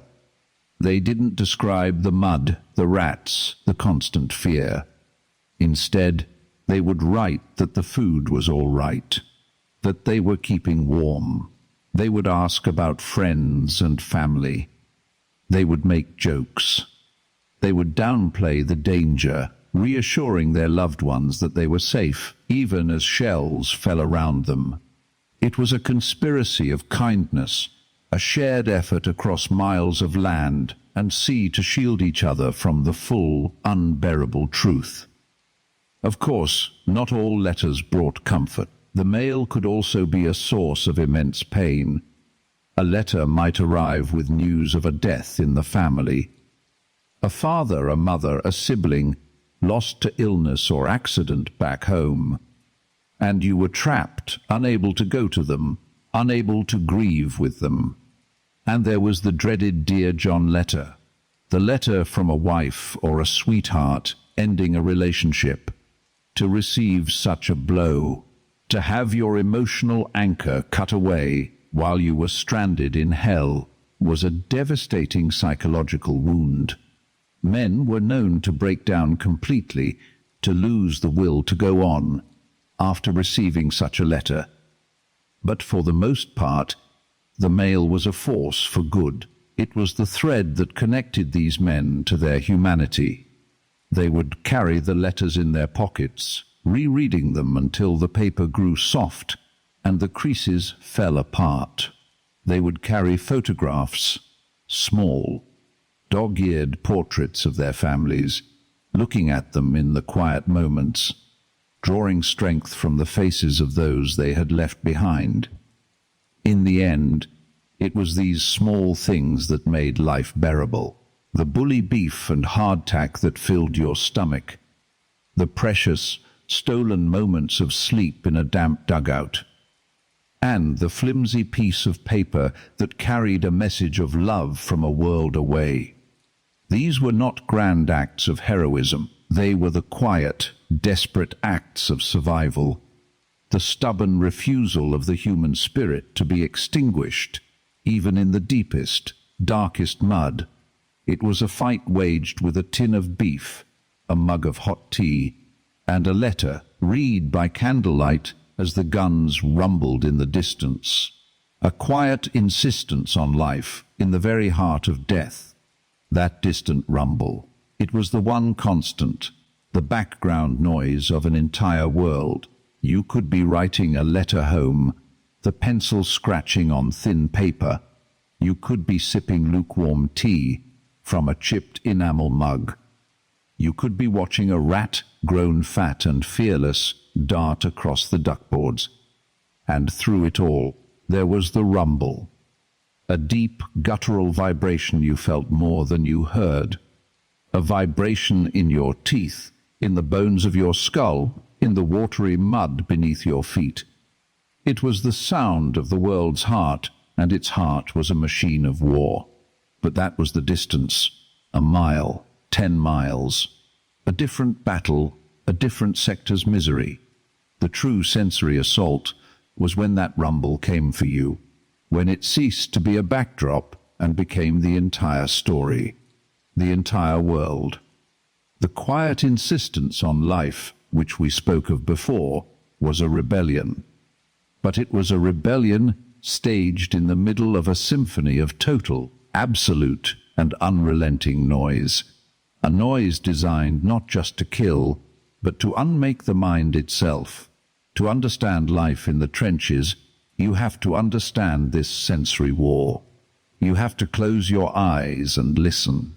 Listen. The first sound you learn to identify, the one that governs your every waking and sleeping moment, is the artillery. It's not one sound you see. It's a language of death, and you become a fluent, unwilling scholar. From your own side behind you, it begins with a deep, throaty cough. A monstrous clearing of the throat as the big guns, the howitzers, send their greetings miles into the sky. There's a moment of delay, and then you hear the shell itself, a sound like a phantom train passing overhead at impossible speed. A tearing, ripping sound in the fabric of the air. You learn to feel a strange comfort in that sound. It is the sound of your own monsters flying away from you, toward them. The terror is in the incoming. The veterans, the old hands who had survived a year or more, could tell you everything from the sound alone. They could hear a shell and tell you its caliber, its likely target, and your chances of surviving it. It was a grim party trick, a skill no one ever wanted to learn. The most infamous was the German 77mm field gun. Its shell traveled faster than the speed of sound. This meant you heard the explosion first, A sudden, violent crack right on top of you, and only a split second later did you hear the shriek of its arrival. Whiz, bang, that's what the soldiers called them. Whiz-bangs. There was no time to react, no time to dive for cover. You heard the bang, and you were either alive or you were not. It was a lottery decided in a microsecond. Then there were the bigger shells, the ones you could hear coming. These were, in their own way, even more terrifying. The sound would start as a faint, high-pitched moan, a whisper on the wind. It grew steadily, resolving itself into a gut-wrenching scream, a crescendo of pure malice. It was the sound of a falling god, and every man on the ground would freeze, listening with an intensity you can't possibly imagine, trying to calculate the arc. Is it going over? Is it falling short? Or is it, for me? The seconds stretch into eternity. Your muscles clench. Your breath catches in your throat. You flatten yourself against the wet earth, making yourself as small as possible, a futile prayer on your lips. And then, the impact. It is not a sound. It is a physical event, a force that hits you like a solid wall. The world erupts in a fountain of earth, metal, and fire. The ground beneath you heaves, throwing you into the air. The concussion, the sheer pressure wave, slams into your chest, forcing the air from your lungs. It can kill you without a single mark on your body. Your internal organs simply turned to jelly. If you survive, you are left in a ringing, deafening silence, your ears bleeding, your mind reeling in the sudden, shocking stillness. This wasn't an occasional event. This was the rhythm of the day. A bombardment could last for hours or days. A relentless, mind-numbing pounding that shattered the landscape and the nerves of anyone in it. The world dissolved into nothing but the scream of the shell, the earth-shaking blast, and the frantic, desperate wait for the next one. And threaded through this orchestral apocalypse of artillery was the sound of the machine gun. Where the artillery was an impersonal, elemental force, the machine gun was a chatterbox of death. It had a different sound, a mechanical, stuttering rage, like a giant tearing a sheet of canvas, on and on and on. The British Vickers gun had a steady, almost reassuring rhythm. Thump, thump, thump, thump. The German Maxim gun, the Spandau, had a faster, more frantic beat. A ripping, snarling sound that stitched lines of hot metal across the mud. You would hear it at night, mostly. A sudden burst from the enemy lines, searching, probing the darkness. The bullets would snap and crack as they passed overhead. Little sonic booms just feet above your head. You learned to keep your head down. It was a simple rule with the ultimate penalty. The sound of the machine gun was the sound of a line being drawn in the air. A line you could not cross. Stay on your side, it said, or you will be torn apart. And then there was the single rifle shot. Amidst the cacophony, a lone crack could be the most terrifying sound of all. It was personal. The artillery was aimed at a trench, a sector. The machine gun sprayed an area. But a single rifle shot that was aimed at a head, at a heart. It was the sound of a sniper, a patient hunter somewhere out in the desolation, his eye pressed to a scope, waiting for a single mistake. A helmet raised too high, a match struck in the darkness. The rifle shot was an intimate threat. It was a message sent from one man to another that said simply, "I see you." The ears could never rest. They were always on guard, always listening, always interpreting the symphony of destruction. And neither could the eyes. The strain was constant, a never-ending vigil in a world designed to be a nightmare. Before we look out from the firing step, into the darkness of no man's land. Take a moment. If you are finding this journey into the past helps you to find your own quiet, your own rest, consider subscribing to the Dark Historian. It allows these stories to continue. It supports the channel. Now let us return to the trench and peer over the edge. The world you would see was not a natural one. It was a landscape that had been murdered. By day, it was a study in monochrome. Grey sky, brown mud, black water. Everything was broken. The trees were the worst. They were not trees anymore. They were skeletal claws reaching from the earth, stripped of every leaf, every branch. Their trunks splintered and scarred by shrapnel. They stood as monuments to a dead world. The ground itself was a pockmarked hell. A lunar surface of overlapping shell craters, some small, some large enough to swallow a house. These craters would fill with rainwater, creating stagnant, scum-covered pools. The water in them was a foul brew of mud, chemicals from the shells, and the slow-dissolving remains of the dead. Sometimes a hand or a boot would stick out of the mud, a permanent, silent fixture of the landscape. And everywhere there was the wire. Great tangled belts of barbed wire, rusted and cruel. It snaked across the landscape in dense thickets, held in place by screw pickets. It was a clinging, tearing thing, designed to snag a man, to hold him while the machine guns found him. At night, work parties would crawl out to repair it, or to cut paths through the enemy's wire, a terrifying job done in utter silence, with muffled wire cutters just yards from an enemy listening post. This was the view by day, a static, grim panorama of ruin. But the night was a different beast. The night was alive. The darkness was total, a thick, inky blackness that swallowed everything. But it was a darkness constantly interrupted by bursts of artificial, terrifying light. The most common was the flare, the very light. It was launched from a pistol with a dull thump. It would shoot high into the air, and then a small parachute would deploy, and the magnesium would ignite. A sudden, blinding, white light would flood no man's land.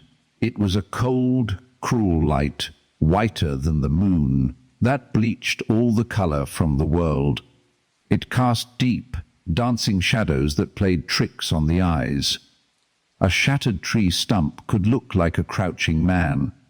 A pile of mud could seem to move. And if you were caught in that light, out in the open, the terror was absolute. You would freeze, every instinct screaming at you to drop, but knowing that movement was a death sentence. You would stand there, exposed, a statue in a museum of horrors, praying the light would die before the machine gunner across the way saw you. The flare would burn for perhaps 30 seconds, an agonizingly long time, before hissing out, plunging the world back into an even deeper, more disorienting blackness, your night vision gone, your heart pounding in your chest. Then there were the shells. At night, you could see them. A distant artillery barrage was a silent, flickering light show on the horizon, like heat lightning.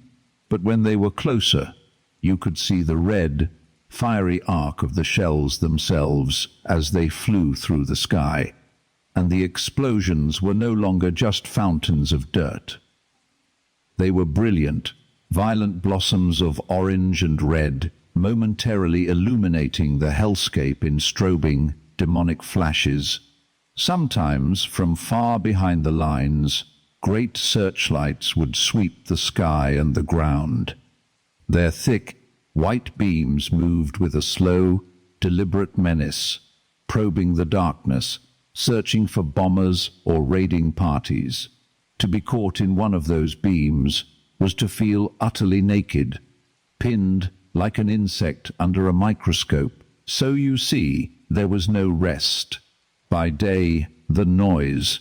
By night, the terror of the light. Your senses were constantly under attack. Your body was in a permanent state of high alert. Every nerve was frayed, stretched to its breaking point. This is where the term shell shock comes from. It was a phrase born in these trenches, an attempt to describe something doctors had never seen before. It wasn't cowardice. It wasn't a lack of moral fiber. It was the complete and total collapse of the human nervous system under a weight it was never designed to bear. Imagine it. Imagine never knowing a moment of true silence. Imagine that for weeks, months, even years, the loudest sound you hear is the one that might kill you. Your body is flooded with adrenaline, the fight-or-flight hormone, but there is nowhere to run. There is no one to fight in a way that makes it stop. So you just sit there and you endure it, and the chemical stress erodes your mind. Men would begin to shake, an uncontrollable tremor that would not stop. They would develop tics, their faces contorting in grimaces. Some lost the ability to speak, their mouths opening and closing without a sound. Others would stare, their eyes wide and vacant, seeing nothing of the world in front of them, trapped in a replay of some horror they had witnessed. They called it the 1,000-yard stare. Think of the constant flinching, a dropped mess tin, a backfiring truck, a slamming door. For a man with shell shock, these everyday sounds became fresh terror. The brain, rewired by trauma, could no longer distinguish between a harmless noise and the crack of a rifle, the shriek of a shell. The war was over, the man was home, but his senses were still trapped in the trench, still listening for the sound that would end him. The sensory onslaught was a weapon in itself. It was as effective as any bullet or bayonet. It broke men from the inside out. It ground down their sanity, their very sense of self, until all that was left was a vibrating, terrified animal cowering in a hole in the mud. This was the world they inhabited, a world of constant, deafening noise and sudden, blinding light, a landscape of mud and skeletons, both of trees and of men. It was an experience that burned itself into the memory, into the very soul of every man who endured it. The sound of the guns, the chatter of the machine gun, the hiss and pop of a flare, these were not just sounds of a battle. They were the sounds of a generation being traumatized.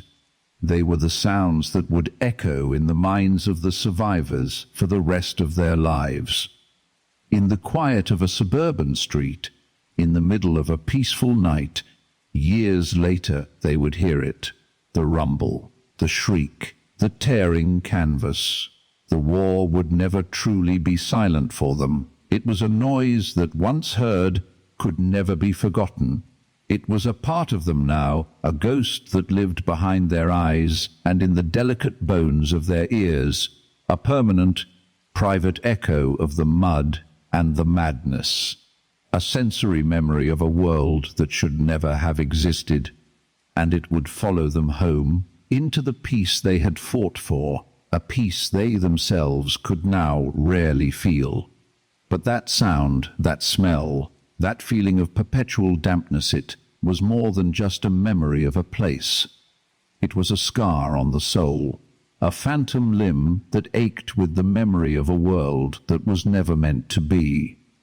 And the deepest parts of that scar, the most painful memories, were not forged in the endless waiting. They were forged in fire. They were made in the moments when the waiting finally, terribly, ended. Because the entire purpose of that miserable, subterranean existence, the reason for the rats, and the mud, and the disease, was to serve as a springboard, a starting line for a race across hell itself. The entire logic of the trench was built around the moment you were forced to leave it.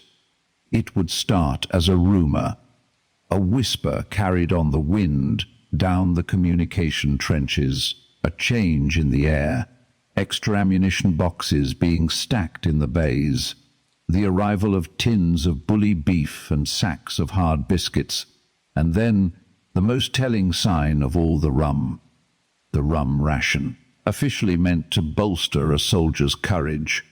In reality, it was a tool to numb the sheer animal terror of what was to come. You would feel the metal cup, cold in your trembling hand. You'd see the dark, thick liquid sloshing inside. The smell was sharp, sweet, and potent. For a moment, as you drank it down, a false warmth would spread through your chest, a burning line of defiance against the cold dread that had taken root in your stomach. It didn't make you brave, not really. It just blurred the edges. It pushed the certainty of what was about to happen a few inches further away from your conscious mind. In those final hours, a strange sort of ritual would take hold of the trench. Men would become intensely private, retreating into themselves. Some would sit, staring blankly at the muddy wall, their minds 1,000 miles away, back home in a warm kitchen or a green field. Others would write, frantic, scribbled letters on scraps of paper, trying to pour a lifetime of love and regret into a few short lines. A final message to a mother, a wife, a child. A last will and testament written in pencil, to be tucked into a breast pocket in the hope that someone might find it. You would check your gear, over and over. A nervous, repetitive motion. You'd run your thumb along the edge of your bayonet. You'd check the pin on your grenades. You'd wipe a non-existent speck of dirt from the bolt of your rifle. Anything to occupy your hands, to keep your mind from screaming. You would listen. The silence before an attack was often more terrifying than the noise. A tense, humming quiet where every cough, every clink of metal sounded like a gunshot. Or, worse, the opposite. The earth-shattering roar of your own artillery, a preliminary bombardment meant to soften the enemy lines. For hours, the sky would scream. The ground would shake. The air would become thick with cordite and dust, and you would huddle at the bottom of the trench, praying that the shells were landing where they were supposed to, praying that a miscalculation wouldn't bring friendly fire down upon your own head. And through it all, you would wait. You would wait with a knot in your gut so tight it felt like you couldn't breathe. You would look at the faces of the men around you. Men you had shared jokes with, complained with, survived with. You'd see the same pale, drawn look in their eyes, the same forced smiles that didn't reach their eyes. No one spoke of the fear. It was a shared, unspoken pact. To acknowledge it would be to give it power. So you would talk about anything else. About what you'd do when you got home. About a girl you once knew, trivialities, ghosts of a normal life spoken into the mouth of a mass grave. Then the officer would appear, moving down the line, his face grim, his watch in his hand. He would give the orders in a low, steady voice. Fix bayonets. The sound would echo down the trench, a chilling, metallic whisper. Hundreds of blades clicking into place. The sound of medieval warfare being prepared in an industrial age. It was the sound of what was coming. The sound of close, desperate work. He'd look at his watch one last time. 10 seconds. Your heart would hammer against your ribs, a frantic drumbeat against the thunder of the guns. 5 seconds. You take a deep, shuddering breath. The air tastes of mud and rum and fear. You place your boot on the first rung of the scaling ladder. The wood is slick with mud. Then it comes. Not a roar, not a bugle call, just a sound. A thin, high-pitched, piercing shriek, the sound of an officer's whistle. It cuts through everything. The artillery, the rifle fire, the frantic beating of your own heart. It is the most terrible sound in the world.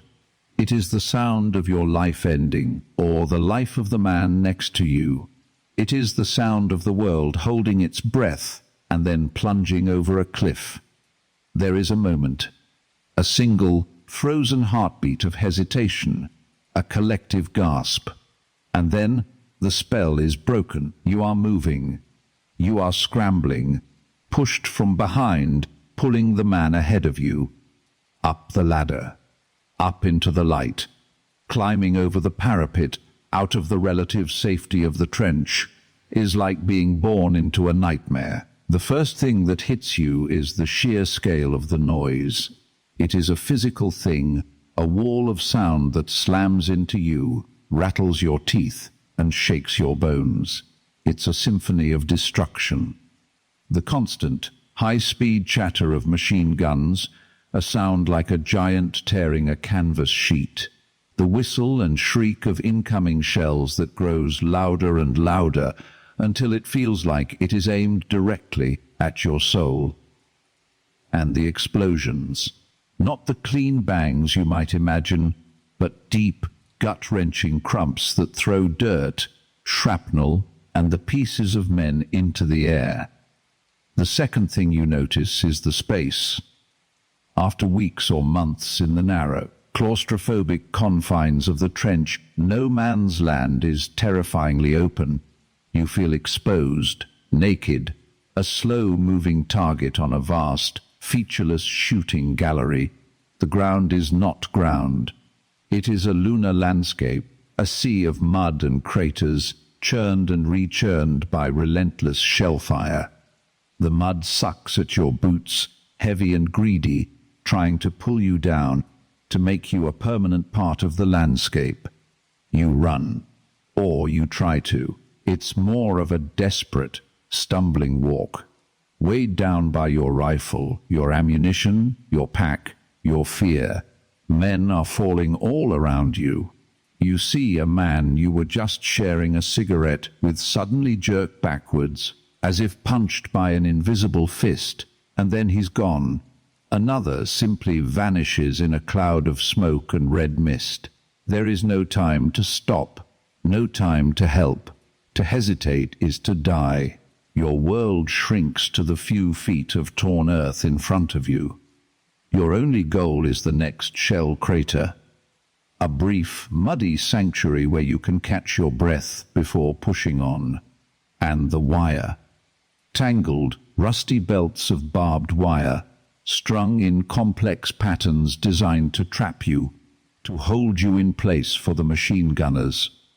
You see men caught in it, struggling like flies in a spider's web. Their screams are added to the general din, a personal note of agony in the industrial chorus of death.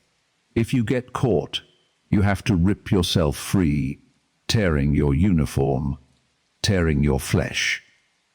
You become a fixed point, an easy target. This was a reality lived by millions, a story etched into our collective memory, one we explore here in the quiet of the night. Before we follow these men into the enemy trench, if these histories help you find a moment of peace or reflection, consider subscribing to The Dark Historian. It allows these stories to continue. Now back to the wire and the sound of the guns. Your mind shuts down all higher functions. There is no thought of patriotism, no sense of glory. There is only the animal instinct to survive. Move forward. Keep your head down. Don't stop. The training takes over. You fire your rifle, not at a specific target, but in the general direction of the enemy, adding your own small noise to the chaos. You are a single cog in a vast, murderous machine. If you make it, if you are one of the lucky ones who isn't scythed down by a machine gun, or blown apart by a shell, or tangled in the wire, reach the enemy trench. And here, the nature of the war changes completely. The industrial, impersonal slaughter of no man's land gives way to something far older, something more intimate, and in many ways more horrific. You throw your grenades ahead of you, then you lunge over their parapet, down into their world. It is a mirror image of your own. The same mud, the same sandbags, the same smell of stale sweat and fear, but it is filled with men whose only purpose is to kill you before you kill them. There is no room for aimed shots. There is no time for strategy. It is a frantic close-quarters brawl. Your rifle is too long, too Lindsay. It is your bayonet that is the real weapon now. You lunge, you parry, you thrust. You use the butt of your rifle as a club. You use your trenching tool, its sharpened edge a crude but effective axe. You use your fists, your feet, your teeth. You move down the trench in a small group, a hunting pack, clearing each bay, each dugout. You shout, you scream, you curse. The air is thick with gun smoke, the smell of blood and the sounds of men dying, grunts of effort, the wet, sickening thud of a spade hitting a skull, the short, sharp scream of a man being run through with a bayonet. And here you see their faces. In no man's land, the enemy was a distant, abstract concept, the source of the bullets. Here they are just men. Young boys, old men, their eyes wide with the same terror that you feel. You see them up close. You see the fear in their eyes turn to pain as your blade goes in. This is the part that breaks you, the part that will visit you in your dreams for the rest of your life. It is one thing to be a part of an industrial process of killing. It is another thing entirely to look a man in the eye and take his life with your own two hands. The fight for a section of trench could last for minutes or for hours, a chaotic, swirling melee in the mud. And then, as quickly as it began, it can end. The surviving defenders might surrender, their hands raised in the universal sign of defeat, or they might break and run, fleeing down the communication trenches. Suddenly, an eerie silence falls. The only sounds are the crackle of fires, the moans of the wounded from both sides, and your own ragged, gasping breaths. You have done it. You have crossed no man's land. You have taken the enemy trench. But there is no feeling of triumph. There is no glorious victory. You look around at the carnage, at the bodies lying twisted in the mud. Your friends, your enemies. It is impossible to tell them apart anymore. They are all just broken things, covered in the same filth. You sink down onto the fire step, your body screaming with exhaustion and adrenaline. Your hands are shaking uncontrollably. You feel a profound, soul-crushing emptiness. You have won. You have captured a few hundred yards of worthless, blood-soaked mud. And the cost is written in the faces of the dead all around you. You know, with a sickening certainty, that this is not the end. Soon, the enemy will regroup. Their artillery will find your new position, and they will launch their own attack. You will have to defend the very trench you just bled to take. The whistle will blow for them, and the whole insane, pointless cycle will begin all over again. This single act, this charge over the top, was the central experience of the war for millions. A brief, terrifying burst of violence that defined a generation. It was an act that took ordinary boys from farms and factories and forced them to become killers or be killed. And those who survived it were never the same. They left a piece of themselves out there, in the mud and the wire of no man's land, a piece that could never be recovered. They carried the weight of it home, the memory of the whistle's shriek, the feel of the mud, the face of the man they killed. It was a burden they would carry in silence for a world that could never and would never truly understand. The battle for the trench may have ended, but the war inside their own minds, that was a war that would last a lifetime. And in the quiet moments, in the dead of night, they would hear it still, that high, thin sound, calling them back to the edge of the world. But that sound, the one that haunted the quiet moments, was a promise that the edge of the world was always just one step away, and for thousands upon thousands, that step was not a choice. It was taken for them in a flash of light and a roar of sound that tore the world apart. One moment you are a man, a collection of thoughts and memories, fears and small hopes. You are thinking of a letter from home, of the taste of cold water, of the dull ache in your feet. The next moment you are just meat, a thing of torn fabric and shattered bone, lying in the filth. There is no heroic music, no slow motion fall. There is only a sudden, violent noise and a white, blinding pain, or sometimes no pain at all. Just a strange, wet warmth spreading across your tunic and a profound confusion as your legs refuse to obey you. You try to call out, but the air is thick with cordite and dust, and your own voice is a stranger's whisper. Around you, the symphony of battle continues, utterly indifferent to your small, personal apocalypse. The chattering of a machine gun, the crump of a distant shell, the shout of a sergeant. You are now outside of it, a spectator to your own potential end. This is the first stage of a journey you never asked to take. The long wait, lying there in the churned earth of a trench, or the terrifying openness of no man's land. Time warps. A minute becomes an hour, an eternity. The world shrinks to the few feet of mud around you. You smell the iron tang of your own blood, mixing with the rot of the soil. You listen for the two sounds that now mean everything. The whistle of another incoming shell, which could end your suffering in the most final way, or the sound of squelching boots and a low voice. There's one here, alive. These were the voices of the stretcher-bearers. They were not, by and large, glorious warriors. Often they were men deemed not quite fit for front-line combat, or they were musicians from the regimental band, or men who simply could not bring themselves to kill. But do not for a moment mistake them for cowards. Theirs was a courage of a different, and perhaps purer, kind. Their job was not to take life, but to save it in the very heart of the place designed for its destruction. Imagine their work.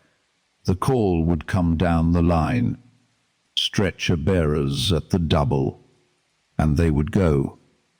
Out of the relative safety of their dugout, armed with nothing but a canvas stretcher, a bag of field dressings and a water bottle, they moved through the same hail of bullets, the same rain of shrapnel as the infantry. But they could not run for cover. They could not fire back. Their mission was to find the broken bodies left behind in the storm. The work was brutal, Herculean. The mud, you see, was their constant enemy. It clung to their boots, weighing them down. It created a suction effect on the wounded man they were trying to lift. A fully grown man, soaked in rain and mud, with his equipment and greatcoat, could weigh a colossal amount. It often took 4, sometimes 6, bearers to lift one man and begin the treacherous journey back. They slipped, they fell, they stumbled into shell holes filled with brackish foul water. All the while, they had to keep their precious cargo as level as possible, to prevent further injury, to minimize the excruciating pain of a shattered limb being jostled. They would whisper words of encouragement to the man on the stretcher, a man who might be screaming or weeping or eerily silent. They saw things no human being should have to see.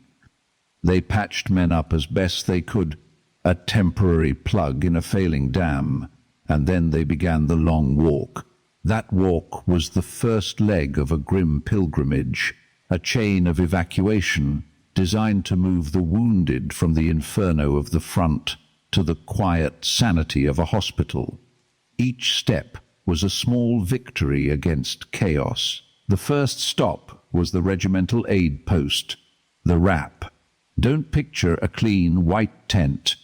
Picture a hole, a dugout burrowed into the side of a support trench, sometimes just a sandbagged recess.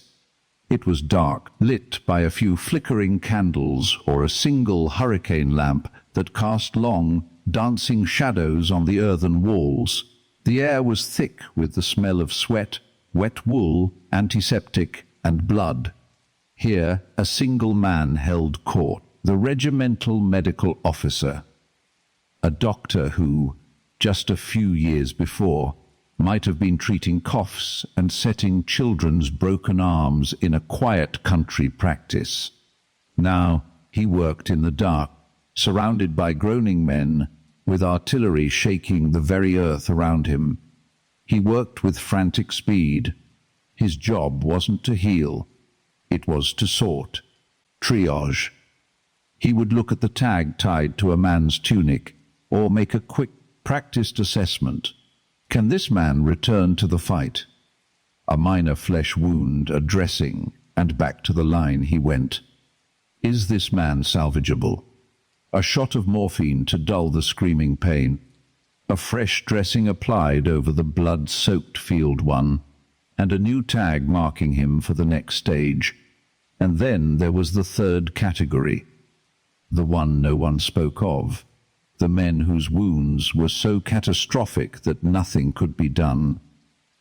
They were made as comfortable as possible, given a drink of water, and left in a quiet corner to die. A terrible, necessary calculus performed in the flickering gloom. From the RAP, the journey continued. Those who could walk, the walking wounded, would be pointed in the right direction and sent to stumble their way back in a line of ghosts. Those on stretchers were carried further to the advanced dressing station, or ADS. This was usually a mile or two behind the lines. It might be a ruined farmhouse, a cellar, or a collection of reinforced dugouts. Here, there were more doctors, more orderlies. The light was a little better. The shelling was a little more distant. Here, more serious work could be done. A surgeon might perform an emergency amputation to stop the spread of gangrene. A man might be treated for the horrific effects of a gas attack, his lungs burning, his eyes blinded. It was a place of frantic, desperate work, a production line of pain management. Men were cleaned up, rebandaged, and stabilized for the next, and most crucial, part of their journey. Before we follow them on that journey, out of the immediate chaos of the battle, let us take a moment. If you are finding this story, this descent into the past, a helpful guide into your own rest, consider subscribing to The Dark Historian. It is a small, quiet act that allows these stories from the shadows to continue being told. Your support is deeply appreciated. Now, back to the journey of the wounded. The next step was by motor ambulance or horse-drawn wagon. A bumpy, agonizing ride over rutted, muddy tracks to the casualty clearing station, the CCS. This was the first place that resembled a true hospital. It was often a collection of large huts or tents, located near a railway line, far enough from the front to be relatively safe from artillery. Here, there were nurses. The presence of these women, with their clean aprons and calm, professional demeanor was like a vision from another world to the soldiers who had known nothing but mud and male company for months. The CCS was where the real, life-saving surgery happened. It was a factory of repair. Teams of surgeons worked around the clock, under bright electric lights, fighting infection, removing shrapnel, setting bones, and trying to piece men back together. The scale of the injuries they faced was unprecedented in human history. High explosive shells did not just cut or pierce.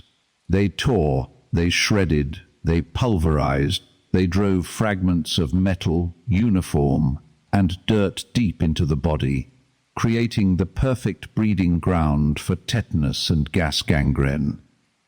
The surgeons learned fast. They developed new techniques on the fly, born of sheer necessity.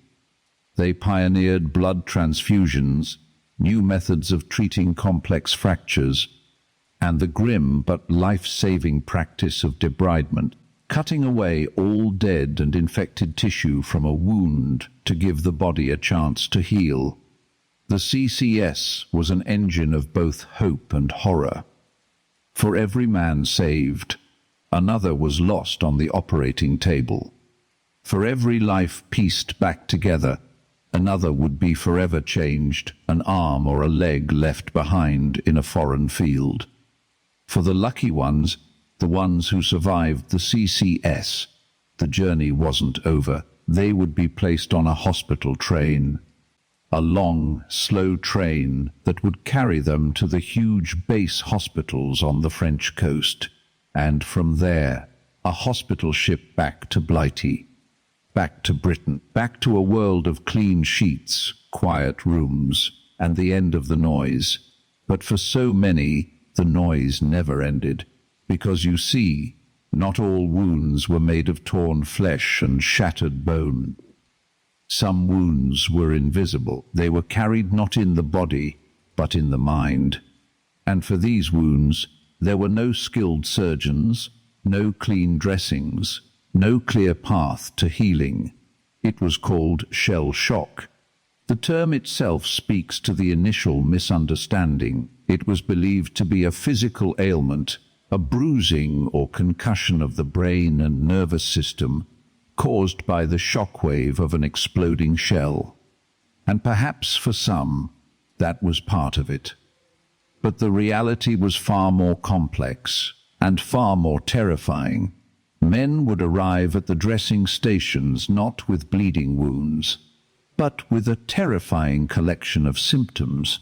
Some couldn't stop shaking, their bodies caught in a violent, uncontrollable tremor.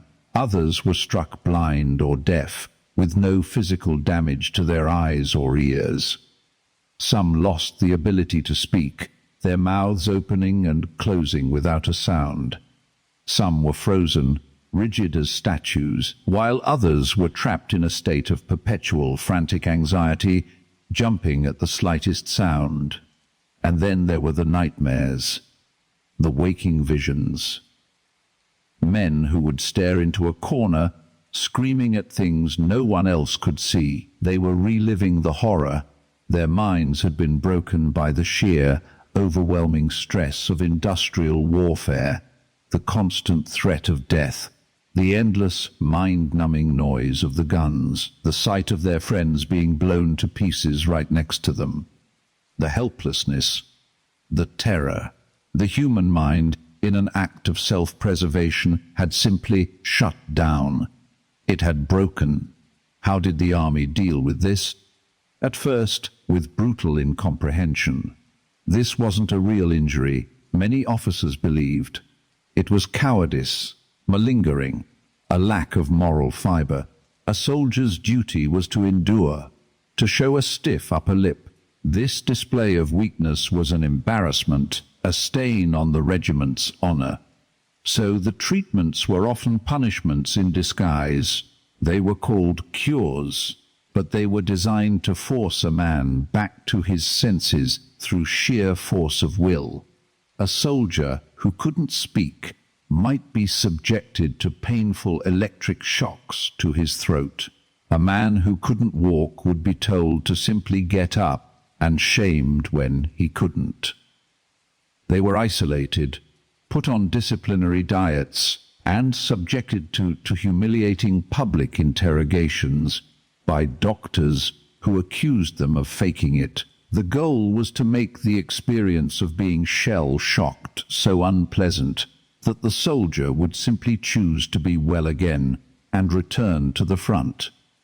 Of course, it didn't work. You cannot shame a man out of trauma. You cannot punish a nervous system that has been shattered.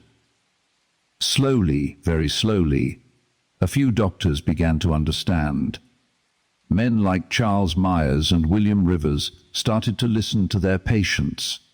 They realized this wasn't about cowardice. It was a legitimate, profound psychological injury.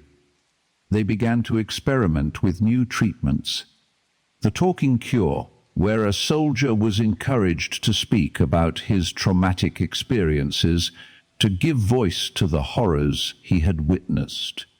Hypnosis was used to uncover buried memories. They tried to create environments of peace and quiet, to allow the frayed nerves a chance to rest. It was the very beginning of our modern understanding of post-traumatic stress, a science born in the mud and blood of the trenches. But for every one soldier who received this compassionate, forward-thinking care, there were thousands who did not, thousands who were shamed, punished, or simply sent back to the front lines, their invisible wounds festering until they broke completely. Some were sent to asylums. Others were discharged from the army, left to wander the streets back home, their hands shaking, their eyes haunted, a source of shame and confusion for their families. And for some, the most tragic of all, their condition was judged to be desertion in the face of the enemy. They were put on trial, court-martialed, and led out to a courtyard at dawn. Their final battle was not against the enemy, but against the tremors in their own bodies as they faced a firing squad made up of their own comrades. The journey of the wounded, then, was twofold. It was a physical path traced in blood from the mud of no man's land to the clean sheets of a hospital bed. But it was also a silent, internal journey into a darkness from which many would never fully emerge. The war could end, the guns could fall silent, but for these men, the battle would continue for the rest of their lives. It would be fought in the dead of night, in the sudden panic of a loud noise, in the faces of strangers on the street. The great, terrible legacy of the trenches wasn't just in the cemeteries that still the landscape of France and Belgium. It was also in the minds of the survivors. It was a wound carried home, an invisible scar on the soul of a generation, a quiet, trembling ghost that would linger long after the last shots were fired. And it would change forever the way we understood the true cost of war, not just the cost in lives lost, but in lives that were saved, yet irrevocably broken. But in that landscape of brokenness, something else took root, something unexpected and profoundly human. Because when everything is taken from you, your home, your safety, your future, when you are reduced to nothing more than a creature of mud and fear, you find that the only thing left to hold on to is the person next to you. The person who is just as cold, just as hungry, and just as terrified as you are. In the crushing, anonymous machinery of industrial war, the most powerful force was not the artillery or the machine gun. It was the quiet, desperate, and unbreakable bond between two men.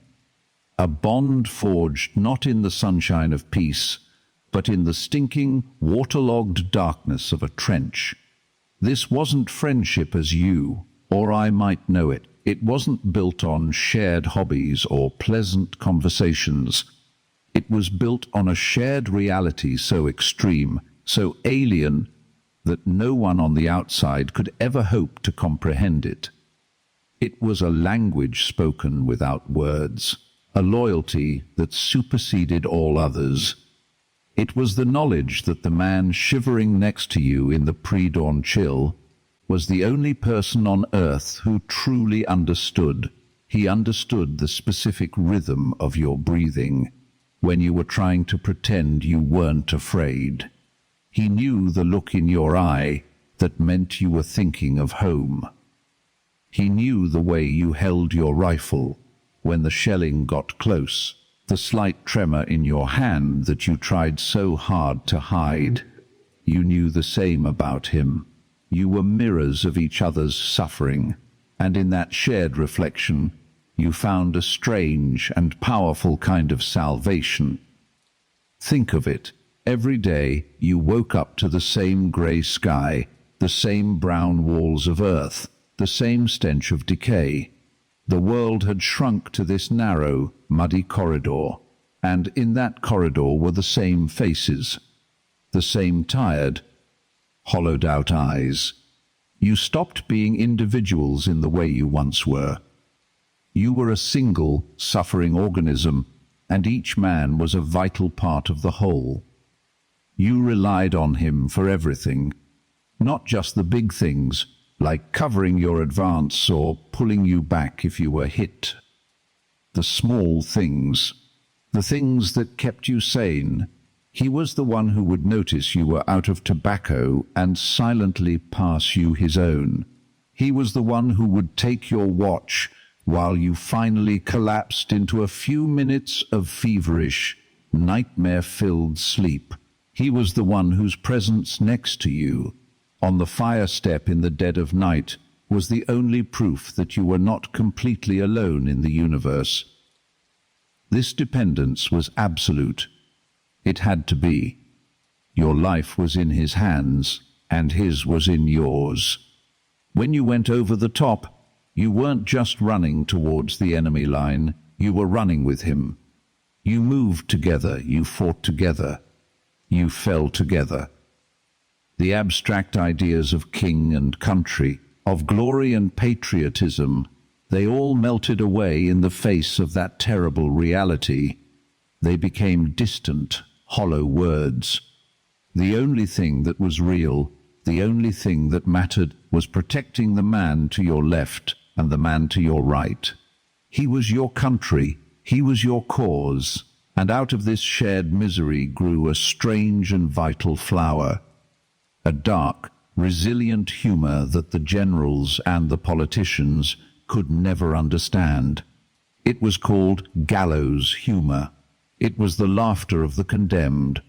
It was a way of looking the absurdity of their situation straight in the eye and spitting at it. They would joke about the food, the foul McConaughey stew, a greasy mix of turnips and carrots. They'd say a clever rat would know to bring his own salt. They would joke about the lice, their constant, irritating companions, calling them their little pets. They'd joke about the shelling. A near miss that sent dirt raining down on them would be met with a dry comment like, "The Kaiser sends his regards." It sounds callous. It sounds insane. But it was the opposite. It was a profound act of sanity. To make a joke about the thing that is trying to kill you is to rob it of its power. It is to say, you can take my comfort, you can take my life, but you cannot take my humanity. You cannot stop me from laughing. This laughter, echoing softly in a dugout lit by a single candle, was a sound of defiance. It was a small, flickering light against an all-consuming darkness. It was the sound of souls refusing to be crushed. This bond was so powerful that armies began to recognize it and even encourage it. In Britain, they formed what were known as the PALS battalions. The idea was simple. and on the surface seemed like a good one. Let men from the same town, the same factory, the same football club, all enlist and serve together. Friends, brothers, cousins, and neighbors, all marching off to war side by side. And for a time it worked.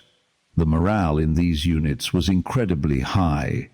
They fought for each other with a ferocious loyalty. They weren't just defending a trench, they were defending their street, their community, their home.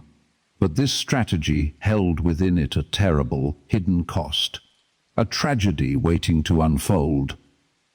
On the first day of the Battle of the Somme, in 1916, these PALS battalions went over the top, full of courage and conviction. They advanced into a storm of machine gun fire. And in the space of a few hours, entire communities back in England were hollowed out. A generation of young men from a single town, wiped from existence. The postman back home would deliver the telegrams of condolence not to one house on a street, but to nearly every house. The very thing that made them strong, their deep personal connection, also made their loss so devastatingly concentrated. The bonds of brotherhood that gave them courage in life created an ocean of shared grief in death. This was the paradox of comradeship in the trenches. It was the source of their greatest strength and the wellspring of their deepest pain. To love the man next to you was to open yourself up to a loss so profound it could shatter your mind. Every soldier lived with this constant, quiet fear, not just the fear of his own death, but the fear of seeing his friend die. And they saw it every day. They saw men they had shared their last cigarette with, men they had read letters from home with vanish in the blast of a shell. They held friends in their arms as their life drained away into the mud. They performed the grim task of writing the letter home, trying to find words to explain the unexplainable to a mother or a wife who would never understand. How do you describe the sound, the smell, the final look in his eyes? You can't. And that failure, that inability to share the truth of it, isolated them even more. But for every story of loss, there is a story of sacrifice, an act of love so pure it defies the hell that surrounds it. These were not acts for medals or for glory. They were instinctive, human reactions. A man seeing his brother in all but blood in mortal danger, and acting without thought for himself. Imagine it, you're pinned down in a shell crater. Machine gun fire is kicking up the dirt all around you. Your friend, your pal, is hit. He's lying out in the open. The rules of war, the logic of survival, tell you to stay down, to save yourself, but you don't. You hear him call your name, and in that moment, nothing else matters. You crawl out into that storm of steel, not because you are a hero, but because you cannot imagine a world where you didn't try. You cannot imagine living with the memory of having done nothing. So you go. You drag him back, inch by agonizing inch, the bullets snapping past your ears. Maybe you make it. Maybe you don't. But the act itself is what matters. It is an affirmation of humanity in the most inhuman place on earth. It is a testament to the fact that even when surrounded by death, the bond between two people can be the most powerful force there is. This was the true heart of the trenches. Not the mud, not the rats, not the war, but the quiet moments in between. The shared cup of tea, tasting faintly of smoke and metal. The low murmur of conversation in a dugout, the stories of a world that seemed a million miles away. The comfortable silence of two men sitting side by side, knowing that they were seen and they were understood. When the war finally ended, and the men who survived came home, they carried the trenches with them. They looked like the people they were before, but they were different. They were haunted. They were changed, and they found that they could not speak of what they had seen. They could not explain the feeling of constant fear, or the sight of no man's land at dawn, and they certainly couldn't explain the depth of the connection they had with the men they served with. How could you explain to your wife or your father that the most important relationship in your life was with a man you only knew for 2 years, a man who was now buried in a field in France? It was an invisible wound, a secret society of shared experience, and so they sought each other out. Veterans associations, regimental reunions. In these rooms, amongst the same familiar faces, they could finally breathe. They didn't need to explain. They could just sit together in a comfortable silence and know that they were understood. They would tell the old jokes, the dark humor that no one else would find funny. They would raise a glass to the fallen, to the faces that were forever young in their memories. These bonds, forged in the crucible of the Great War, were a lifeline. For many, they were the only thing that allowed them to navigate the strange, alien world of peace. They were a reminder that even in the darkest chapter of their lives, they were not alone. They had their brothers. Some were still there, beside them. Others were ghosts they would carry in their hearts for the rest of their days. The loyalty born in the trenches was a quiet, somber thing. It was a promise made in the dark, a promise to remember. To remember the faces, the names, the laughter, and the sacrifice. It was a recognition that the person you become in war is shaped, more than anything, by the people who endure it with you. They are the anchors that keep you from drifting away entirely. They are the proof that your suffering was real, because it was shared. And in that sharing, there was a strange, terrible, and enduring beauty. A light that flickered, but was never quite extinguished in the all-consuming darkness of the mud that ate men. It was the simple, profound truth that you were not, and never would be, completely alone. And in that shared darkness, that shared struggle, you found a strange and binding light. It was a promise, unspoken but deeply felt, that no matter how deep the mud or how loud the screaming of the shells, you were part of something, a fragile human chain against an inhuman machine. But what happens when the machine finally stops? What happens to those chains when the purpose that forged them simply vanishes? The change did not come like a thunderclap. It came like a shift in the wind, a change in the quality of the autumn air in 1918. For 4 years, the seasons had been just a backdrop for the war, a colder kind of mud, a hotter kind of misery. But now something else was moving through the trees behind the lines, rustling in the dry leaves. A rumor. It started as a whisper, passed from a runner to a sentry, his words lost in the crump of a distant mortar. Did he say it was ending? Did he say the Germans were collapsing? The sentry isn't sure. He passes on what he thought he heard. The story changes. It grows. It shrinks. It becomes a wild, unbelievable thing. A fantasy. Hope, you see, was a dangerous currency in the trenches. It was a contraband emotion. Something that could get you killed faster than a sniper's bullet. To hope was to let your guard down. To imagine a future was to invite the war to snatch it away from you. So, the old hands, the veterans of the Somme, of Verdun, of Passchendaele, they would scoff. You can picture them, can't you? huddled around a sputtering candle in a dugout that smelled of damp earth and stale tobacco. They'd heard it all before, the final push that wasn't final. The talk of a breakthrough that led only to another line of trenches, another field of wire. They would clean their rifles with a grim, practiced efficiency, their movements slow and deliberate. They would tell the younger men, the new arrivals with fear still bright in their eyes, not to listen. The only end to this war, they'd say, their voices low and gravelly, is a box or a hospital bed. Don't you forget it.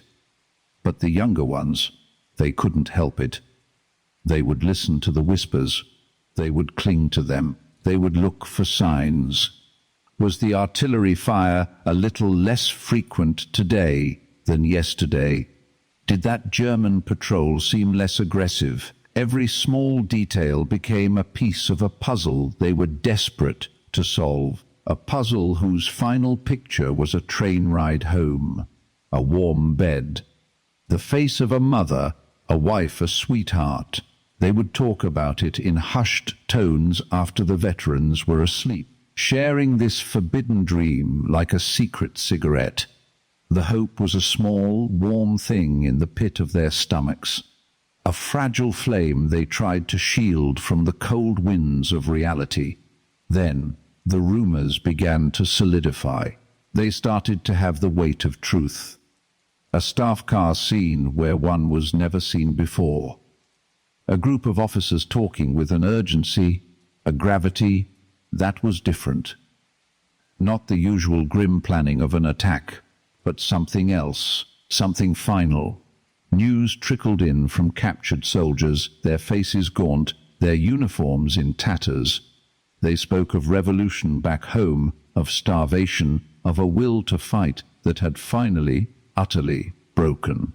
And then it came, not as a rumor, not as a whisper, but as an order. Imagine the scene, a cold, grey morning in early November. The sky is the color of lead. The air is thick with the coming frost and the perpetual smell of decay. A runner, splattered in mud from head to toe, his face a mask of exhaustion, and something else, something unreadable. He arrives at the company command post. He hands a slip of paper to the lieutenant. The lieutenant reads it. He reads it again. His face, a young face made old by war, goes pale.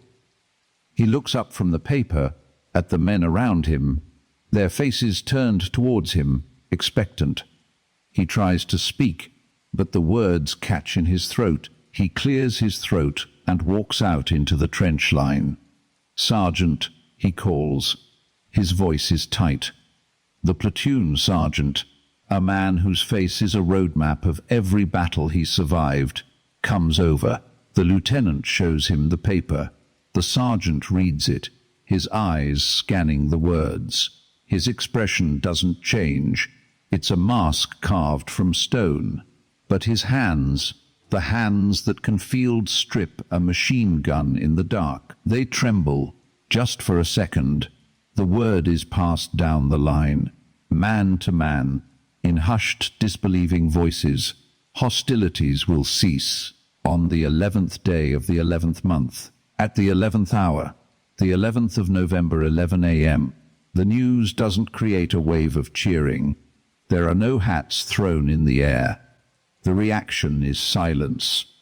A deep, profound, and heavy silence. The men just look at each other.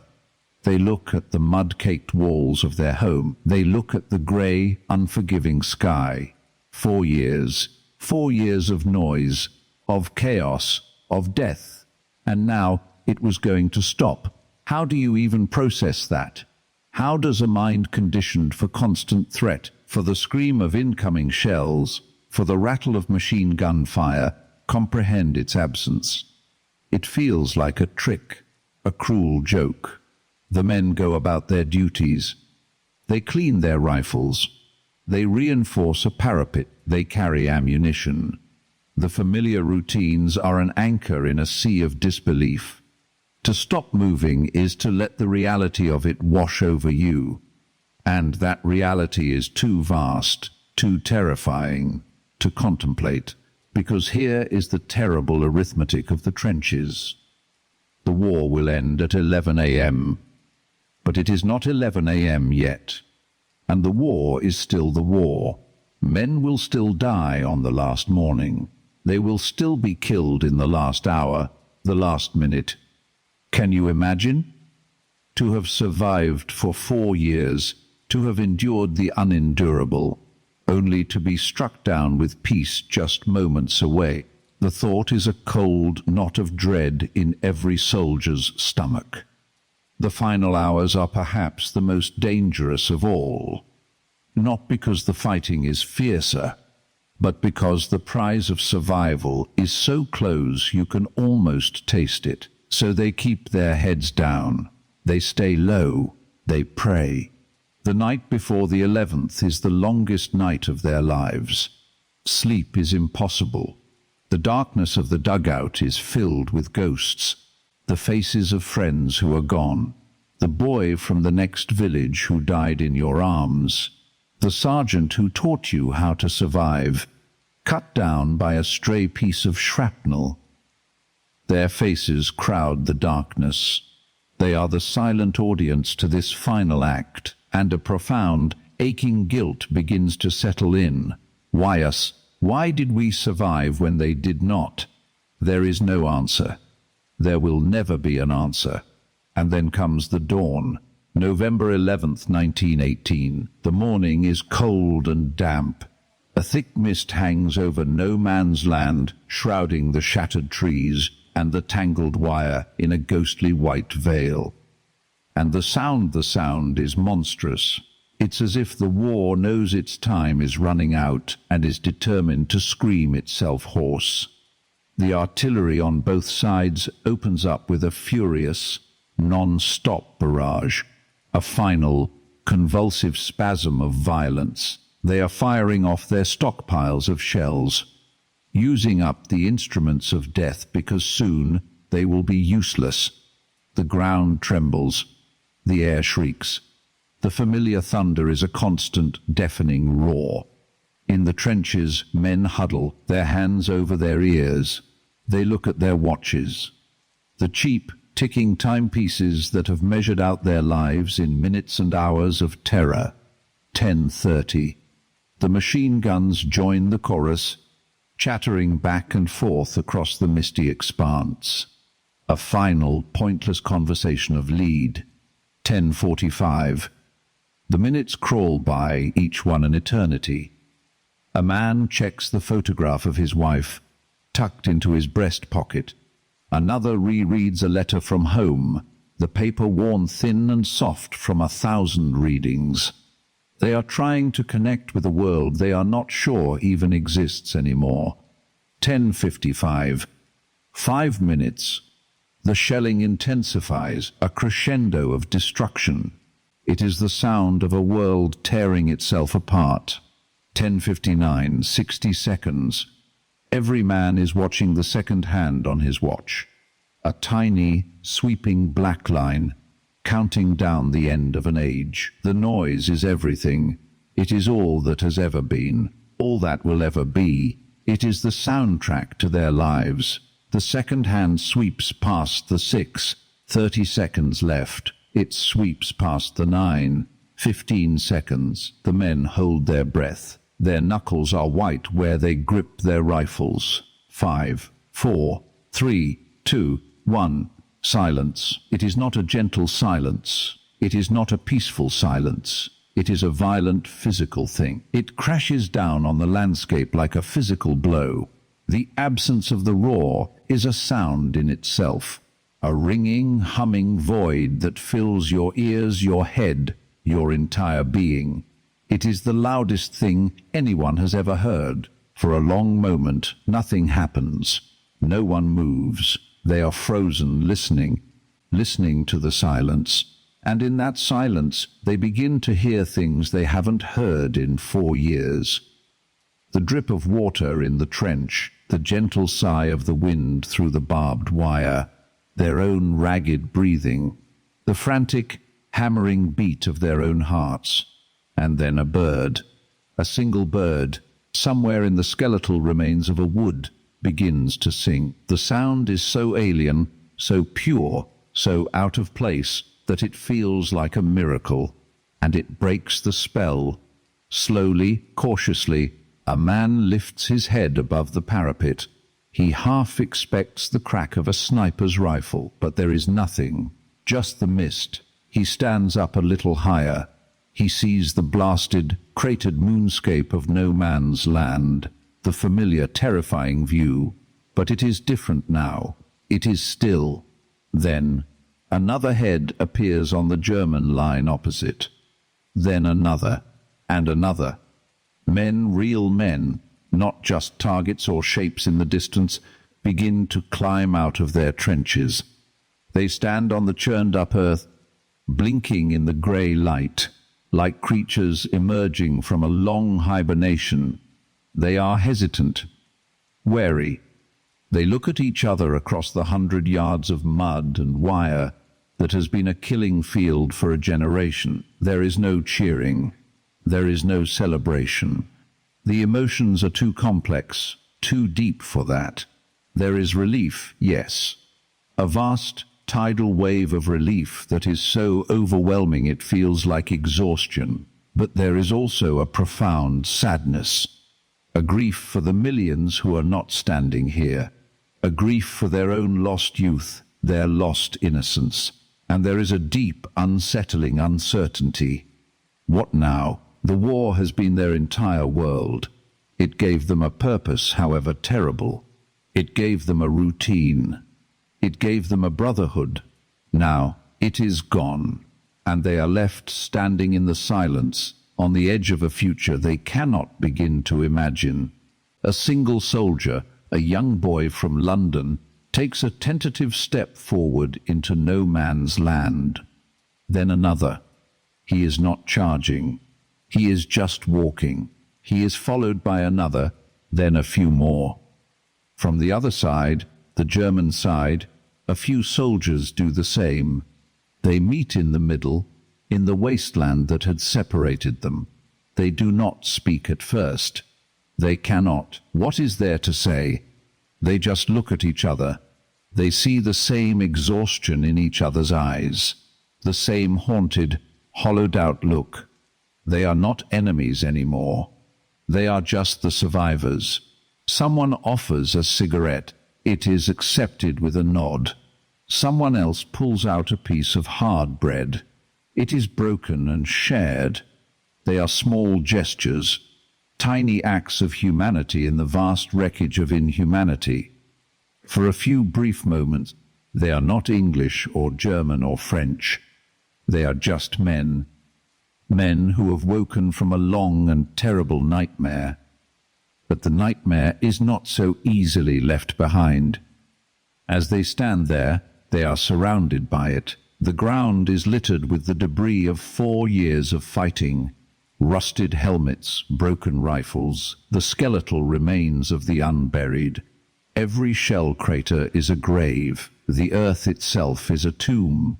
And so they begin the slow, strange process of leaving, of packing up their few belongings. A photograph, a bundle of letters, a lucky charm that somehow worked. They are leaving the only home they have known. They are saying goodbye to the ghosts. It is a quiet, somber affair. They walk back through the communication trenches, their boots making soft, squelching sounds in the mud. The sounds are so clear now, without the guns. They pass the places where their friends fell. They touch a name carved into the wooden wall of a dugout. Each step is a farewell. They are leaving the mud that ate men. But they know, with a certainty that settles deep in their bones, that a part of them will never truly leave. A part of them will remain here forever, in the silence and the sorrow of the Western Front. The silence of the armistice was not an end. It was simply the beginning of a different kind of war. A war they would fight alone, in the quiet of their own minds for the rest of their lives. The guns had stopped, but the echoes would last forever, and those echoes took so many forms. For some it was a sound that no one else could hear, the faint, phantom whistle of a shell that would never land. For others, it was a tremor in the hands that would never still, a ghost of the machine gun's rattle still vibrating through their bones. The war had ended. The treaties would be signed. The world would try to move on. But for millions of men, the war was now a private affair, a battle to be fought not in a trench, but in the quiet rooms of their own minds. The silence that fell over the Western Front on the 11th hour of the 11th day of the 11th month was not a peaceful one. It was a deafening, unnatural void. Think about it. For 4 years, the world had been a symphony of destruction. The constant, gut-rumbling percussion of artillery, the high-pitched scream of incoming shells, the chatter of machine guns, the shouts of men. It was the soundtrack of their existence. And then, suddenly, it stopped. The silence was so total, so alien, that it was in itself a kind of violence. It was the sound of a world holding its breath, unsure of what came next. The journey home was a dreamlike passage between two irreconcilable worlds. You are on a train, rattling away from the blasted fields of France and Belgium. The windows are no longer taped to prevent shattering. Through the glass, you see a whole tree, not a blackened stump, not a skeletal arm reaching from the mud, but a complete, living tree with leaves. You see a house with a roof, a road without a crater, a child kicking a ball. These are miracles. Sights so profoundly normal, they feel like hallucinations. You and the men around you are quiet. The boisterous energy of survival has faded, replaced by a deep, deep weariness that has settled into the marrow of your bones. You look at your own hands, still caked with the memory of mud under the nails, and they don't feel like your own. They feel like instruments that belong to another man, a man who did things you can no longer fully comprehend. You are a ghost traveling through the land of the living. When the boat docks in England, there are crowds, there is cheering, there are flags and relieved, crying faces. They see a uniform, they see a survivor, a hero, but they don't see you. They cannot. How could they? They see a son, a husband, a brother who has come back from the war. They don't see the landscape of craters and wire that you have carried back with you, folded up behind your eyes. You walk down a clean, paved street. The smell is all wrong. It smells of coal smoke and baking bread and rain on stone, not of cordite and gas and decay. You arrive at a door you have dreamed of for years. It opens, and there they are, your family. Their arms are around you, and you can feel their love, their relief. But you also feel a strange, invisible wall of glass between you and them. You are here, but you are not. A part of you is still back there, crouched in the dark, listening for the sound of a whistle in the night. This was the first wound of peace, the chasm of understanding. How do you answer the question, what was it like? What words are there? Do you tell your mother about the lice, the constant, maddening itch that drove men to scrape their skin raw? Do you tell your wife about the friend who simply vanished in a shell blast, leaving nothing behind but a red mist in the air? Do not tell them. Do not even think of telling them. They want their hero back.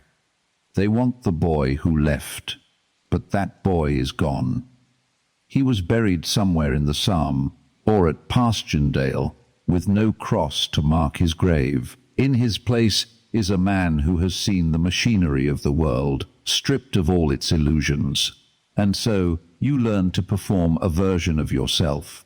You smile, you nod, you say, "It was rough, but we got through it." You edit the story, you censor the horror, you protect them from the truth, and in doing so, you isolate yourself completely.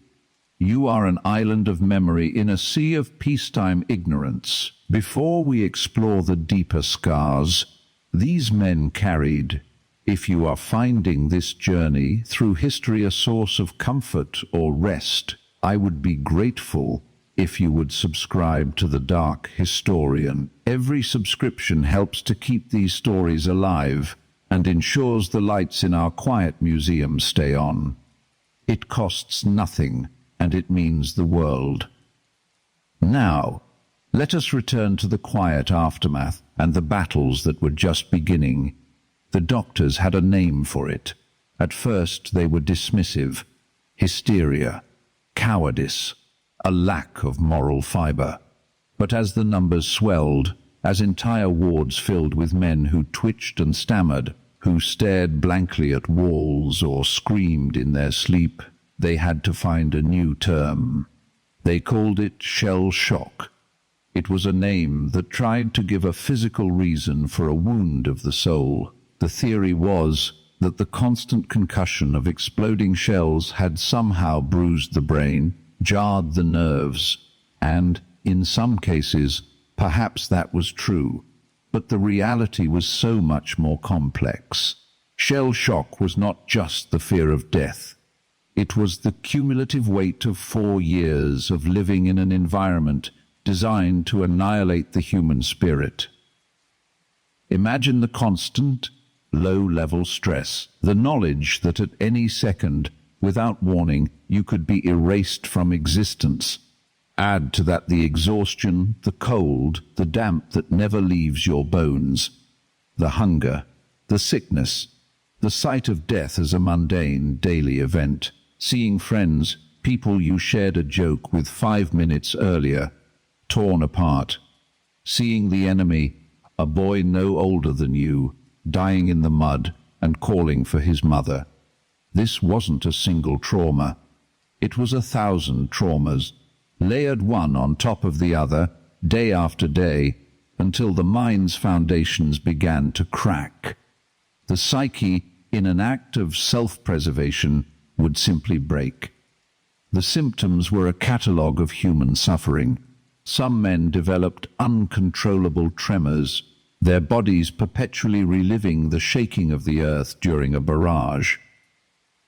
Others lost their ability to speak, their voices stolen by a horror for which there were no words. Many were plagued by nightmares of such intensity that they feared sleep more than they had feared the enemy. They would wake up drenched in sweat, the smell of the trenches thick in their nostrils, their hearts pounding against their ribs. And then there was the stare, the 1,000-yard stare. You've seen it in photographs. The eyes are open, but they are not looking at anything in the immediate vicinity. They are looking through the present, into a memory replaying on a loop. It was the look of a man whose soul had retreated to a heavily fortified position deep within himself, a place no one else could reach. Treatment was rudimentary, often cruel. Men were subjected to electric shock therapy, the belief being that a sharp, painful jolt could somehow reset the damaged nerves. They were shamed, bullied, told to pull themselves together. There was little concept of psychological trauma as we understand it today. A broken leg was an honorable wound.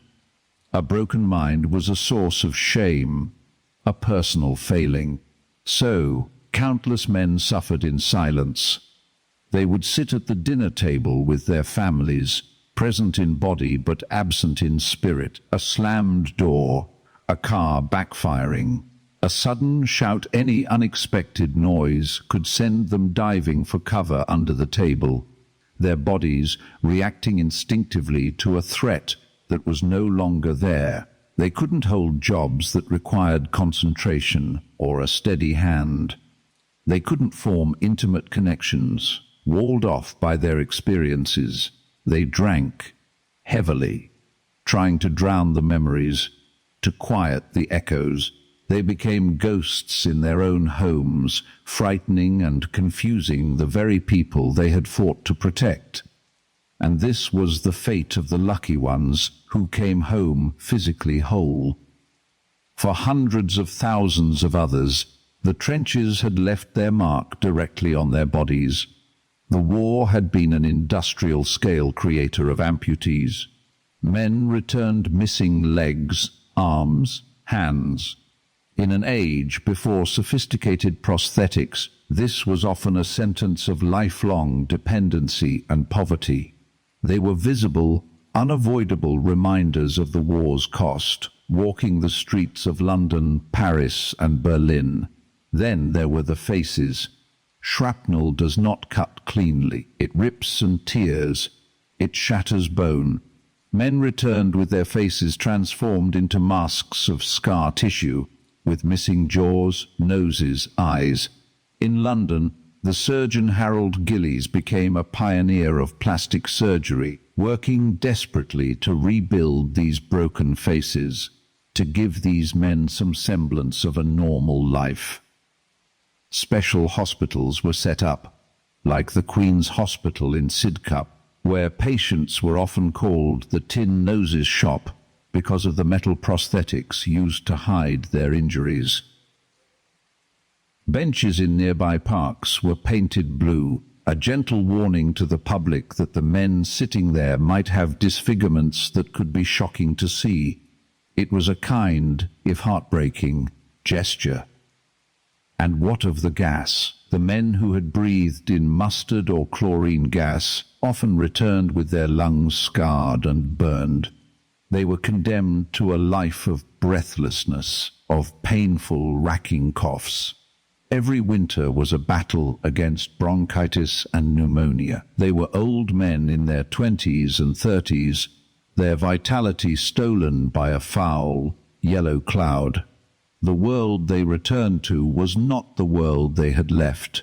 It promised to be a land fit for heroes, but the reality was grim. The old empires were gone, the maps redrawn.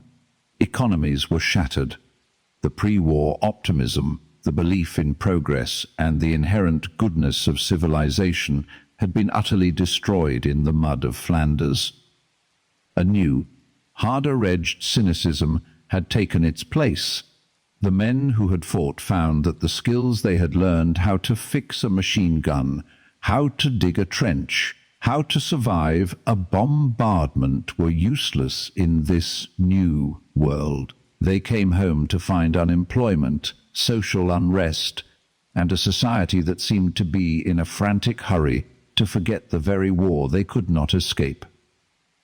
The parades ended. The cheering stopped, and the veterans were left to fend for themselves. This lost generation, as Gertrude Stein would call them, processed their trauma in different ways. Some poured it into art and literature, the poetry of Wilfred Owen and Siegfried Sassoon, the stark prose of Erich Maria Remarque's All Quiet on the Western Front. These were not just stories.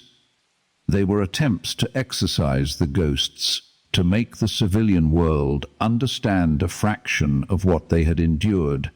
They were desperate messages sent from the island of trauma back to the mainland of normal life.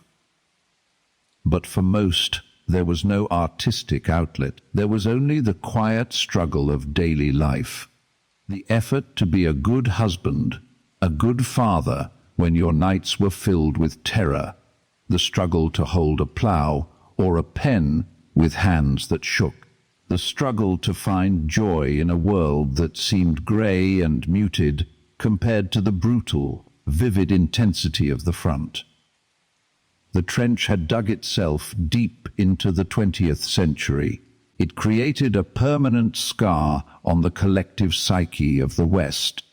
It fostered a deep distrust of authority, of the old men who sent the young to die. It planted the seeds of bitterness and resentment in Germany that would be cultivated by extremism. And it created a generation of men who would raise their own sons with a shadow in their eyes, a quiet sorrow that would be passed down, unspoken, to the children who would have to fight the next war. The echoes did not fade, they only grew. And so the years pass. The soldier becomes a veteran. The veteran becomes an old man. He sits on a park bench, the sun warm on his face. He watches children play, their shouts and laughter a world away from the sounds he remembers. He has lived a life. He has known love and loss and the quiet rhythm of peacetime. But the trench is never far away. It is there in the ache in his lungs on a cold morning. It is there in the way he still scans the sky when he hears a distant rumble of thunder. It is there in the faces of his friends, forever young, who visit him in his dreams. He is the last guard on a post no one else remembers, a living memorial of mud and wire and courage. He might work in his garden, his hands in the cool, dark earth. This soil is different. It is rich and alive. It brings forth flowers and food. It is a soil of life, not of death. And as he works, turning the earth, he is perhaps, in some small way, trying to turn back the memory of that other mud. The stinking, grasping, all-consuming mud of the trenches. He is trying to cultivate peace in the small patch of the world he now controls. He is trying to make something grow in the land the shells left barren. It is his final, quiet battle, fought not with a rifle, but with a trowel. The sun begins to set. The light softens. The long shadows stretch across the grass. The world grows quiet, and in that quiet he can almost feel it. A stillness, not the terrible, waiting silence of the front, but something else. A peace he has spent a lifetime searching for. The guns are silent, the echoes are fading at last, and now there is only rest.